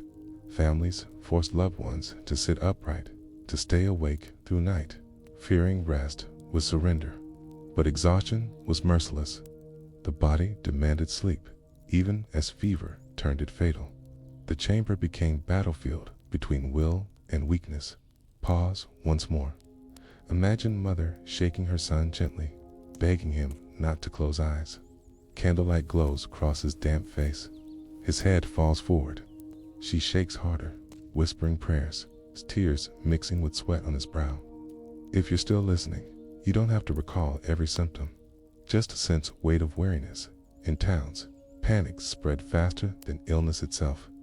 When fever appeared in one street, neighbors fled to countryside. Inns closed, markets emptied. Nobles abandoned London entirely, retreating to rural manors, believing fresh air safer. King Henry VIII himself fled repeatedly during outbreaks, carrying court with him. But distance offered no certainty. Fever appeared suddenly in villages, in manor halls, wherever travelers passed. Pause again. Picture long road stretching through fields. A procession of wagons rattles along, carrying nobles away from city. Horses snort, drivers urge haste. Behind them, smoke from London drifts faintly. Ahead, countryside waits, quiet but uncertain. If you're still listening, let image of wagons steady you. You don't have to follow which noble fled when. Just follow rhythm of hooves on dirt road. Physicians offered contradictory advice. Some said, keep warm. Others said cool air best. Some urged herb sage rue, wormwood burned to cleanse foul vapors. Others swore by vinegar sponges held to nose. And still others prayed over relics, believing divine mercy only cure. None could claim success. Pause once more. Imagine chamber filled with scent of vinegar, sharp and stinging. Patient breathes it in, coughs weakly. Across room, herbs smolder, smoke bitter. A priest stands with cross raised. All remedies mingle, yet fever holds. If you're still listening, you don't need to track remedies. Let mingling scents blur, calming thought. The speed of illness left little room for response. Unlike plague, which gave warning through swelling, sweating sickness struck and ended within a day. Communities could not quarantine, for by time signs appeared, it was already too late. Bells tolled constantly, yet sometimes ceased suddenly, as bell ringers themselves collapsed. Fear filled silence more than sound. Pause again. Picture bell tower, rope swaying, bell rings, deep and mournful. Then, suddenly, silence. Rope hangs still. Wind moves through tower, whispering. If you're still listening, you don't have to hold sequence of bells. Just let silence settle. Rumors spread quickly. Some said fever rose from mists of Thames, poison carried by river air. Others blamed foreign cloth, imported from lands abroad. Some thought stars themselves had shifted, casting malignant influence. In absence of cause, imagination filled void. Fear became explanation. Pause once more. Imagine night sky above city. Clouds drift, moon glows, faint. People stand in street, pointing upward, whispering of signs. A dog barks, then silence folds back. If you're still listening, you don't have to judge causes. Let sky itself calm thought. The sickness revealed fragility of Tudor society. Even nobles, usually shielded, were vulnerable. Records tell of entire households of servants perishing, leaving manor halls silent. Universities closed, courts halted, work ceased, trade faltered. The very structure of order bent under weight of unseen fever. Pause again. Picture Great Hall, once filled with laughter and feasts. Now, benches stand empty, platters gather dust. A single candle burns at far end, illuminating silence. If you're still listening, you don't have to hold names of households. Let emptiness itself soothe you. In 1528 outbreak, the fever swept across Europe. Merchants carried it to ports, Hamburg, Lubeck, Antwerp. Cities panicked. In Antwerp, thousands fled in days, leaving shops abandoned. Chroniclers wrote of fear greater than death, for panic consumed as much as fever itself. And yet, within weeks, sickness vanished, leaving stunned silence. Pause once more. Imagine Port City with shutters closed, ships rock in harbor, sails furled, streets silent, dogs roam alone. Then, one morning, fever gone. Life stirs cautiously. If you're still listening, notice how silence after storm feels. You don't have to hold maps. Just follow rocking of ships. The lack of lasting cure meant memory of sweating sickness lived in dread. People learned to fear suddenness, unpredictability. They feared sweat itself, feared nightfall, feared sleep. In time, plague regained prominence. But sweating sickness lingered, as whispered warning death that arrived unseen, vanished, untraceable. Pause again. Picture small parish where priest speaks softly, "Beware the sweat." Parishioners nod, their faces pale. Candles flicker, shadows sway. Then, prayer ends. Silence returns. If you're still listening, let prayer soften. You don't have to recall liturgy. Just drift with shadows. And so, helpless remedies and desperate flight defined these years. Communities prayed, physicians argued, nobles fled, but fever cared for none. Its legacy was not monuments or rituals, but quiet dread woven into fabric of life. Pause once more. Imagine narrow street after outbreak. Children play once again. Their laughter, thin but bright. Parents watch, relief mingled with fear. They know silence may return. If you're still listening, you don't need to track chronology. Let laughter soothe, fragile as it is, and you are left with soft question. If illness can vanish without cure, without understanding, what does safety mean? Is security ever more than pause between shadows? The question drips, unresolved, as mist folds once more across city. Asterisk, you hear the creak of oak doors closing in a great hall. Torches flicker along stone walls, casting uneven shadows. Outside, night gathers, damp air pressing against shutters. Inside, nobles sit with restless unease. Their feasts are smaller, their laughter cautious, for even in wealth there is no certainty. Sweating sickness has taught them this truth. Velvet and silk cannot guard against fever that arrives without sign. Pause here. Let the torchlight flicker in your mind. You don't have to remember names of nobles. Just sense unease woven into silence. If you're still listening, notice how shadows stretch, as if fear itself paints walls. The memory of sweating sickness lingered in Tudor England long after outbreaks waned. It became part of atmosphere, shaping behavior, decisions, even politics. King Henry VIII himself fled London repeatedly when rumors of fever rose, moving his court from palace to palace. Chroniclers noted his terror, how he dismissed servants, closed halls, sealed chambers. For a king who ruled with power and command, the unseen fever reduced him to an anxious wanderer. Pause again. Imagine royal procession leaving palace at dawn. Horses clatter, banners flap weakly in morning mist. Behind them, city still sleeps, but fever whispers in streets. King rides swiftly, seeking safety that never feels secure. If you're still listening, don't need to recall sequence of royal journeys. Just follow sound of hooves fading into fog. The sickness also altered trust in medicine. Physicians, powerless before sudden fever, faced scorn. Their robes, their Latin, their rituals could not prevent collapse. Common folks saw little difference between learned doctor and humble herbalist, for both failed equally. Some turned instead to charms, amulets, prayers whispered over relics. Faith became medicine. Hope became cure. Pause once more. Picture woman tying small charm of pewter to child's neck. She whispers prayer, presses kiss to forehead. Outside, bells toll faintly. The charm glints in candlelight, fragile shield against unseen threat. If you're still listening, you don't have to weigh science against faith. That glint of pewter softened thought. The memory of speed left psychological scars. Families feared sleep, fearing it might mirror death. Parents watched children through nights, unwilling to close eyes. Survivors carried stories of loved ones lost within hours. These stories passed down generations, shaping a culture of caution, of wariness towards sudden illness. Pause again. Imagine cottage interior, small fire glowing. A child stirs in sleep. Mother leans forward, listening to breath, eyes heavy, but refusing to rest. Silence thickens, broken only by crackle of wood.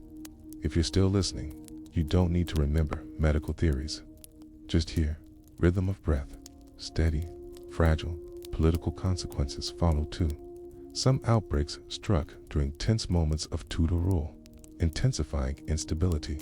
Advisors died suddenly. Court factions shifted. Rumors spread that fever was divine punishment for kings or lords. An era where legitimacy was fragile. Plague of this kind deepened uncertainty. Even throne itself felt shadow of fever. Pause once more. Imagine council chamber. Maps spread across the table. Advisors lean forward, voices tense. Suddenly, one slumps, sweat across brow. Meeting ends not with decision, but with fear. If you're still listening, you don't have to recall which counselor fell. Let rustle of maps soothe instead. The sickness also shaped memory of place. Londoners spoke of streets where fever seemed to cling. Certain districts gained reputations for danger, whether true or not. Inns were avoided, markets deserted when whispers began. The geography of fear carved itself into city's fabric. Pause again. Picture narrow alley, damp and dim. Windows shuttered, cobblestones wet. No footstep sound. Alley holds silence, as though memory itself lingers in stone. If you're still listening, let alley stillness calm you. You don't have to map districts, just sense weight of silence. Yet, paradoxically, because sweating sickness vanished so swiftly after each outbreak, its memory remained unsettled. Unlike Black Death, which built rituals, cemeteries, art, the sweat left little monument. Its terror was too brief, its visits too fleeting. This made it more haunting. People remembered not structures, but dread itself, unanchored, like mist without shape. Pause once more. Imagine manuscript margin, where scribe writes briefly, "In this year, the sweat returned." No detail, no numbers, only brief note, haunting in its brevity. Candle drips wax, ink dries. If you're still listening, you don't have to recall dates. Just hear scratch a quill, fading. For Tudor rulers, memory of sweat reinforced sense of fragility. Court life became more guarded, more restless. Feasts grew smaller, travel more cautious. The idea that nobility was shield against common suffering cracked. Even richest halls could not keep out fever. This shaped how power was displayed, more carefully, more anxiously, with shadow behind splendor. Pause again.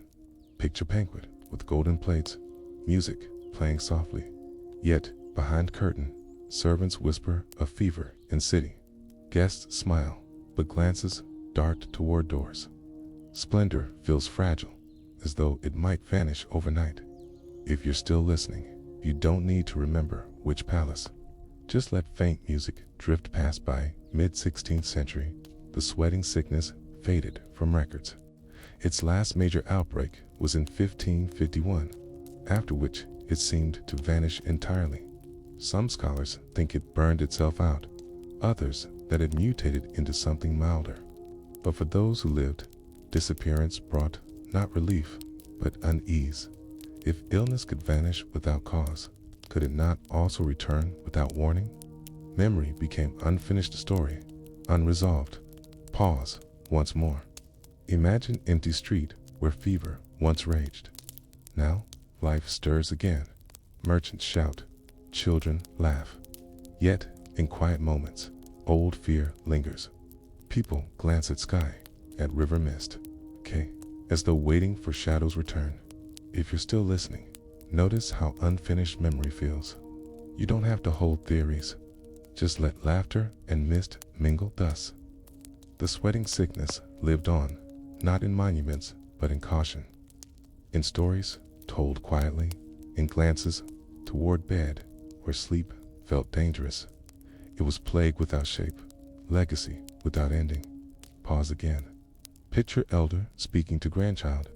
There was once a fever that struck in a day. The child listens, his eyes wide, though details are few. Memory itself becomes legend. If you're still listening, you don't need to recall legend's accuracy. Let elder's tone guide you, and you are left with soft, unresolved question.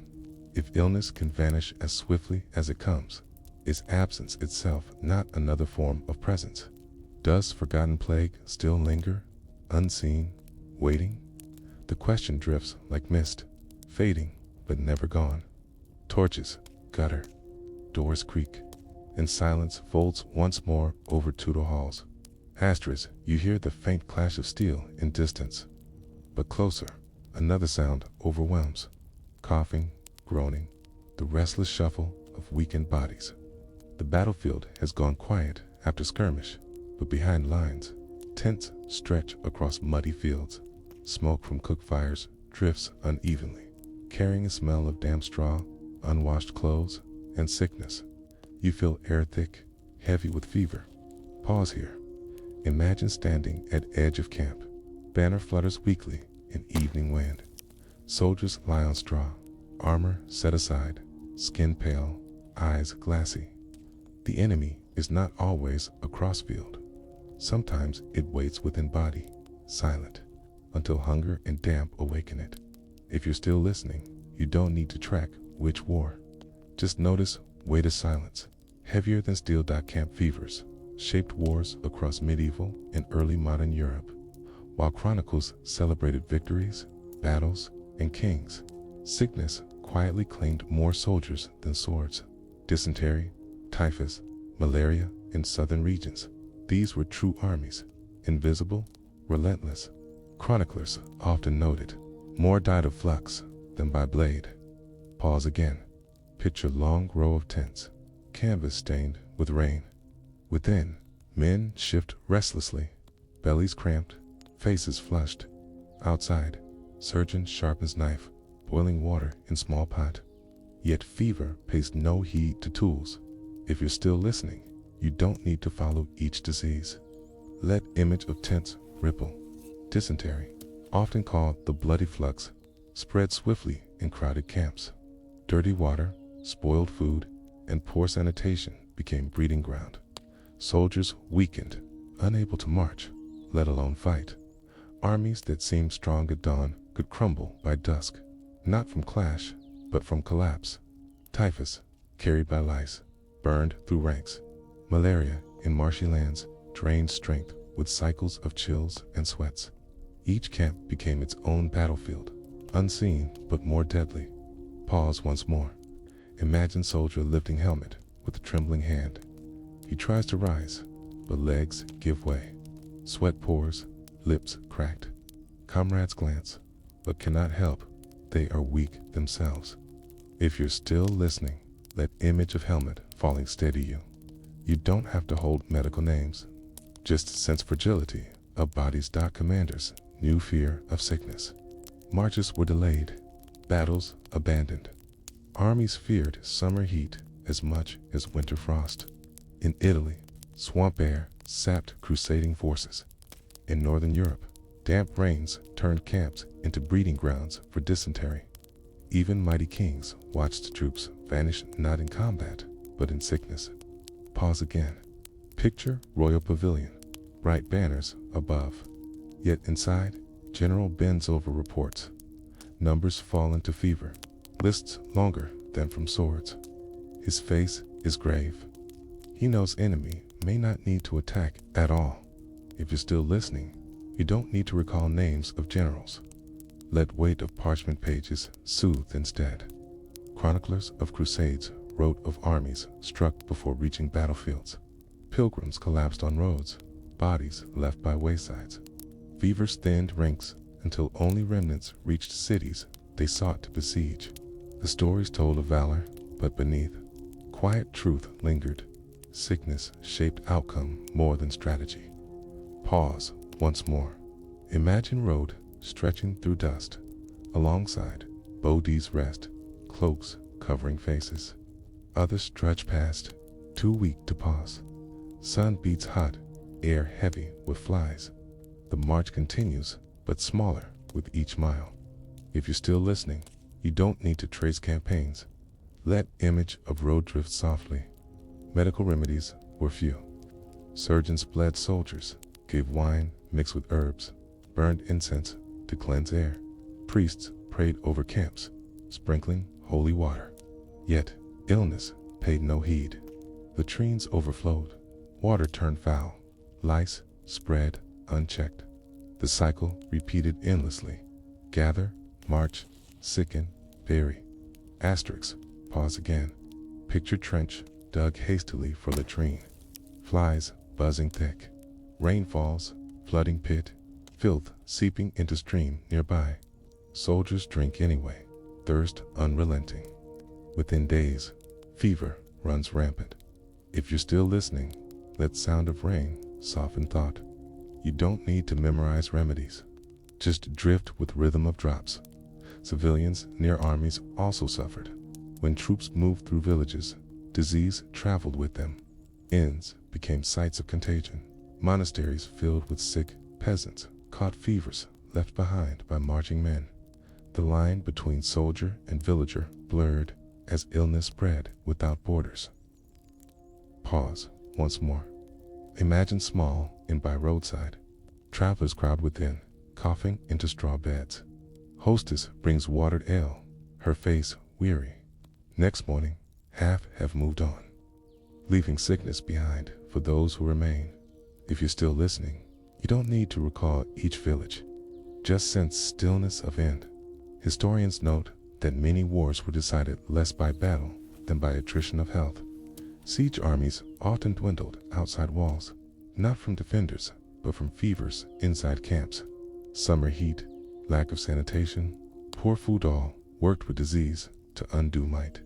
Castles sometimes stood, not because walls were strong, but because sickness sapped besiegers first. Pause again. Picture fortress on hill, banners waving. Below, camp sprawls. Fires, smoke, tents sag.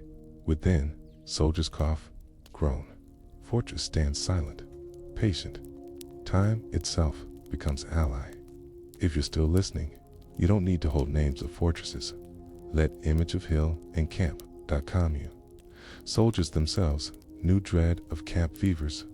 Songs spoke of flux, jokes turned grim. Some carved crosses on tents, hoping to ward illness. Others carried charms of bone or cloth. Yet, beneath bravado, fear lingered. They knew blade was not greatest enemy, was water, lice, air. Pause once more. Imagine circle of soldiers by fire, singing weakly. Their voices tremble, not from fear of battle, but from fever already stirring. Flames cast glow on hollow cheeks. Laughter sounds thin, brittle. If you're still listening, you don't need to remember songs. Let fires crackle, soothe and sow. Camp fevers carved themselves into memory of wars, though quietly. Chronicles praised victories, carved monuments told of charges and banners. Yet behind them lay truth of countless soldiers buried far from home, victims of sickness rather than sword. Forgotten plague of battlefield lingered in silence, in graves unmarked, in memories of comrades who marched on. Pause again. Picture burial pit outside camp, spades digging by torchlight, bodies lowered swiftly, prayers brief. Wind carries smell of smoke and damp earth. In morning, camp moves on, leaving mound behind. If you're still listening, you don't need to dwell on numbers. Let sound of spades steady you, and you are left with question, unresolved, lingering. If wars are remembered for battles, but won or lost by sickness, what truly shapes history? Is it clash of arms or whisper of fever in night? The answer drifts quietly, like smoke over camp, without conclusion. The clash of steel fades, the cough lingers, and silence folds once more over battlefield. Asterisk, you hear the rattle of wagon wheels on stony road. A line of carts creaks forward, filled not with weapons, but with sick soldiers slumped against sacks of straw. Flies circle, dogs bark in distance. Behind the wagons, children peer from doorways, their faces pale with fear. Wherever armies marched, illness marched too, spilling beyond tents into towns, villages, and homes. Pause here. Imagine standing by roadside as wagons pass. You smell sweat, sickness, damp wool. You see soldiers' eyes glazed with fever, hands limp at sides. Farmers turn away, pulling scarves over mouths, though cloth offers little defense. If you're still listening, you don't have to follow every road. Just sense how dread spreads beyond battle lines. Camp fevers rarely remained contained within armies. Soldiers carried them into inns, into markets, into monasteries that opened doors to the sick. Dysentery and typhus, bred in crowded tents, leaped easily into households that offered shelter. Villagers who thought themselves safe from swords often found themselves struck by sickness instead. Pause again. Picture monastery gate opening. A wagon of sick arrives. Brothers lift men gently, carrying them inside. Hall fills with moans. Straw spread hastily. Candles burn, prayers rise, but fever pays no heed to stone walls or holy words. If you're still listening, you don't need to recall which monastery. Let image of candles steady thought. Civilians lived in rhythm of armies. When troops camped nearby, wells grew foul, rivers polluted, latrines dug shallow, leaked into water. Peasants fetched water downstream, unknowingly carrying fever into homes. Women washing clothes in rivers found themselves ill days later. Children playing near camps fell sick, their laughter replaced by silence. Pause once more. Imagine child splashing near shallow stream. Soldiers upstream dump waste, water already dark. The child laughs, scoops water in hands. Days later, fever burns, and family watches, helpless. If you're still listening, you don't have to hold every cause. Just sense fragility of daily life. Merchants, too, felt burden. Armies required food, grain, meat. Villages stripped bare, markets emptied. What remained was often spoiled or stolen, leading to hunger that weakened bodies, making fever harsher. War drained not only wealth, but health, and where hunger spread, sickness soon followed. Pause again. Picture empty marketplace. Stalls stand bare, shutters closed. A lone dog noses at overturned basket. Wind rattles canvas awnings. Silence fills what once rang with barter. If you're still listening, you don't need to follow trade routes. Let image of empty stall calm you. Chroniclers wrote of towns emptied by sickness after hosting armies. Inns, once full of laughter, became halls of coughing. Streets lined with beggars doubled as lines of sick. Some towns barred gates entirely, refusing soldiers entry, fearing fever more than enemy swords. Yet, closed gates could not always block disease. It seeped through, carried by deserters, by merchants, by wind itself. Pause once more. Imagine town gate, barred shut, guards, pacing. Outside, weary soldiers camp in ditches. Fires, smoke. At dawn, a deserter slips through, seeking food. Behind him, fever slips in too, unseen. If you're still listening, you don't need to mark towns on map. Just hear creak of wooden gates. For peasants, war's sickness felt doubly cruel. They bore burden of feeding armies, then bore burden of fever's armies carried.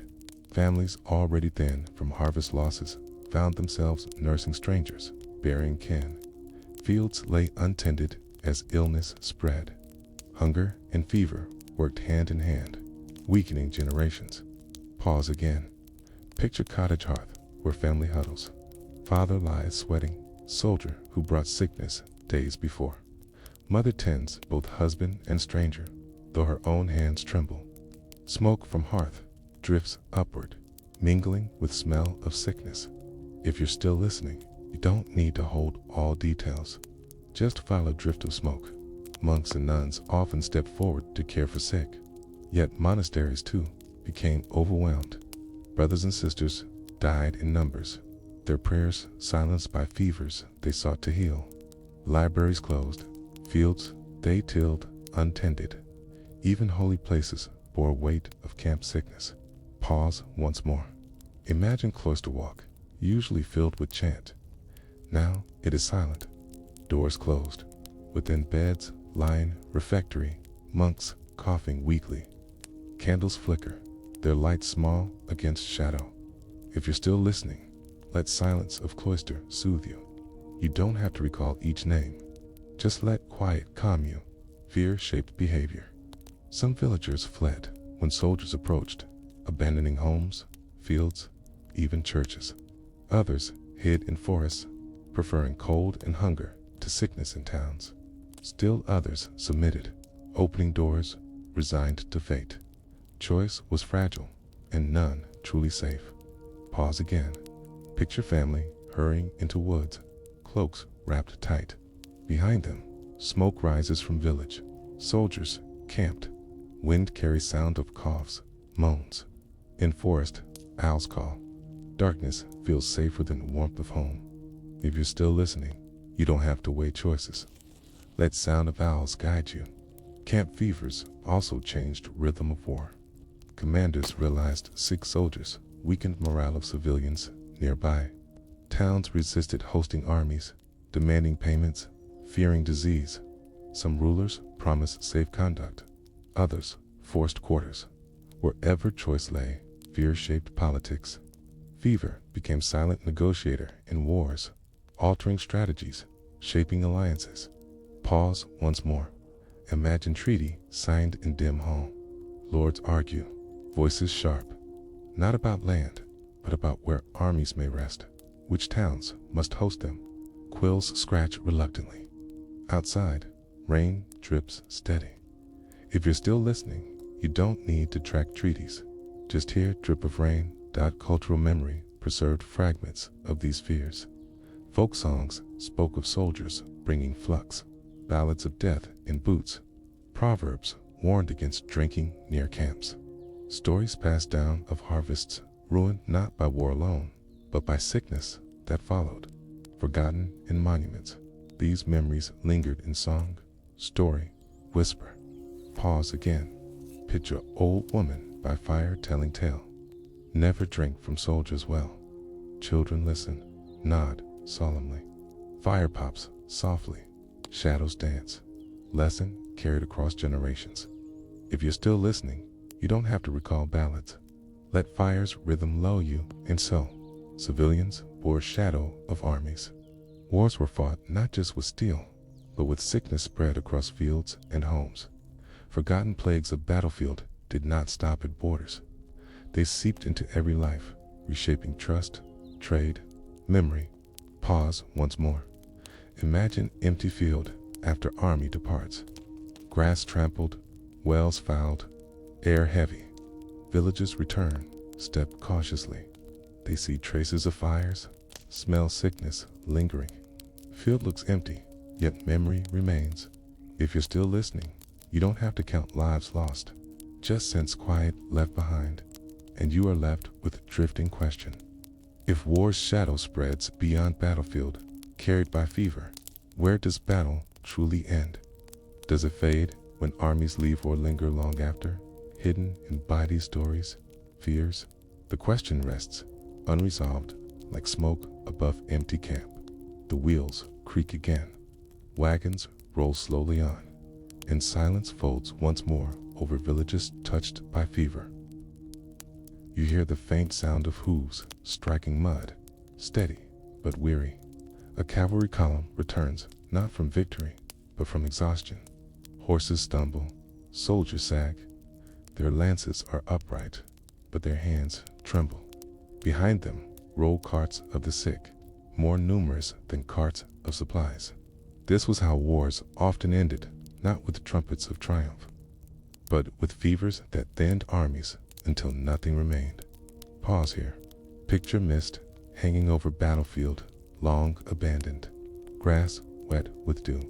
Silence heavy, interrupted only by coughs of a few men left behind. You feel the weight of emptiness. How battles ended quietly, in sickness, rather than glory.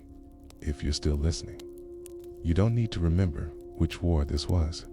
Let the silence of morning mist calm you. Camp fevers shaped the fates of kingdoms. In the 17th century, as armies of Europe fought across plains and forests, more men died of disease than of swords or bullets. Dysentery hollowed armies. Typhus spread in cramped tents. Victories often depended not on strategy, but on which side fell sick more slowly. Pause again. Imagine war council in dim tent. Maps spread, candles flicker. Generals whisper, not of enemies' numbers, but of their own soldiers too weak to march. Outside, rain taps canvas. Inside, decisions bend toward retreat. If you're still listening, you don't have to follow every campaign. Just hear the rhythm of rain in the 30 Years' War, for example. Whole campaigns dissolved because fevers swept through troops faster than reinforcements arrived. Commanders wrote despairingly of men collapsing on march of horses left dead on roadside, of camps turned to hospitals. Chroniclers counted casualties of battles, yet whispered of greater losses, unseen those who perished in fever's grip. Pause once more. Picture endless road stretching through forest. Alongside, bodies wrapped in cloaks lie still. Ravens circle above. Marching feet continue, though slower, each step heavy with dread. If you're still listening, you don't have to count numbers. Let image of forest road drift past on Napoleon, two-faced camp fevers. His armies, vast and disciplined, marched across Europe, yet sickness often cut deeper than enemy fire. In Egypt, dysentery and plague decimated ranks. In Russia, typhus spread among starving soldiers as winter closed in. Retreat became not only from frost and hunger, but from fever burning through regiments. Pause again. Imagine Russian plain, snow thick, sky gray. Soldiers stumble, breath clouding in air. Some fall and do not rise. Fires smolder weakly. Typhus burns within, even as frost chills without. Silence swallows one's proud march. If you're still listening, you don't have to follow every step to Moscow. Just feel crunch of snow underfoot. The shadow of fevers lingered beyond wars. Towns struck by sick armies carried scars long after soldiers left. Families reduced, fields abandoned, trades disrupted. Memories of sickness passed into proverbs, warnings, superstitions. Parents told children never to drink from soldiers' wells, never to eat bread given by weary strangers, never to linger near abandoned camps. Pause once more. Imagine village elder sitting by fire telling tale of soldiers long ago. Children lean close, listening wide-eyed. Outside, wind moans. Story settles deep, shaping fear across generations. If you're still listening, you don't need to hold every proverb. Just rest in warmth of fire. Fevers altered politics as well. Rulers, aware of sickness, hesitated to send troops through certain regions. Some avoided sieges, knowing disease inside walls killed faster than cannon. Others demanded tribute instead of battle, sparing men from fever's reach. Thus, plague within camps became silent ally or enemy, reshaping treaties and borders. Pause again. Picture royal court, hall lit by torches. Advisors debate, voices urgent. The soldiers cannot endure another season. One says, better peace than plague. Ink spreads across parchment. Sealing terms shaped less by sword than by sickness. If you're still listening, you don't need to recall every treaty. Just see ink glistening on page. Science to grew slowly from this shadow. Physicians who tended soldiers noted patterns, crowded tents, spoiled food, foul water. Some began to suspect that cleanliness, fresh air, and spacing reduced sickness. Though centuries passed before germs were known, lessons whispered from battlefield seeped into medicine. The cost was immense, paid by generations of soldiers and civilians alike. Pause once more. Imagine surgeon in camp, washing hands in cold stream. Though others laugh at futility, he persists, believing water cleanses. Perhaps a few lives saved, though no one records it. Above, clouds drift slowly. If you're still listening, you don't have to follow medical debates. Just let image of drifting clouds soothe you. And through all this, memory of soldiers remained. Graves without names dotted fields across Europe. Families waited for men who never returned, receiving neither letter nor body, only rumor of fever. Songs mourned not heroism but absence. Ballads told of lovers waiting, of brothers lost to campfire sickness, of parents left in silence. Pause again. Imagine a woman at window candle burning low. She waits, listening for footsteps. None come. Outside, night deepens. Candle flickers, smoke curls upward. Silence fills room. If you're still listening, you don't need to recall each song. Just feel the stillness of waiting. As centuries moved, weapons changed, yet camp fevers remained. Even in modern wars of the 19th century, armies fought sickness as fiercely as enemies. Medical corps expanded, sanitation improved, but memory of old plagues haunted every march. Commanders knew that battle might be decided not in clash of steel, but in whisper of fever spreading unseen. Pause once more. Imagine field hospital of canvas tents. Lanterns glow faintly. Rows of cots stretch long. Surgeons move slowly, voices hushed. Outside, night insects hum, while within, fever breathes quietly among sleeping soldiers. If you're still listening, you don't have to walk every corridor. Just let lanterns glow, drift across thought. And so, the forgotten plagues of battlefields did more than kill. They altered history, shaped kingdoms, influenced medicine, and scarred memory. Yet they rarely appear in monuments or chronicles. Victories are carved in stone. Fevers vanish in silence. But without them, maps of Europe might look different. Wars might have lasted longer or ended sooner. Dynasties might have endured or collapsed earlier. Pause again. Imagine stone monuments standing proud, names of battles engraved. Yet beneath, unmarked graves of fever victims lie scattered. Wind whistles across both treating stone and soil alike. If you're still listening, you don't need to compare monuments. Just hear, whistle of wind. Now you find yourself wondering, if plagues altered wars, if sickness reshaped treaties, how much of history was written not by kings or generals, but by fevers, smoldering in crowded tents? How many victories owed themselves to silence of sickness rather than roar of cannon? Pause once more. Imagine empty battlefield at dusk. Crows settle, fires burn low. No clash, no march, only faint cough echoing across plain. History shifts quietly in such sounds, unseen yet decisive. If you're still listening, you don't need to solve question. Just drift with the cough fading into night. And so, this story rests unresolved, like smoke from campfire after soldiers depart. It curls upward, thin, fragile, dissolving into air. The wars are over, yet shadow of camp fevers lingers, quiet, invisible, shaping past unseen. The road stretches on. Silence folds in, and you are left with gentle question. If fever decided wars more than steel, whose story does history truly tell, the generals who commanded, or the sickness that commanded them all?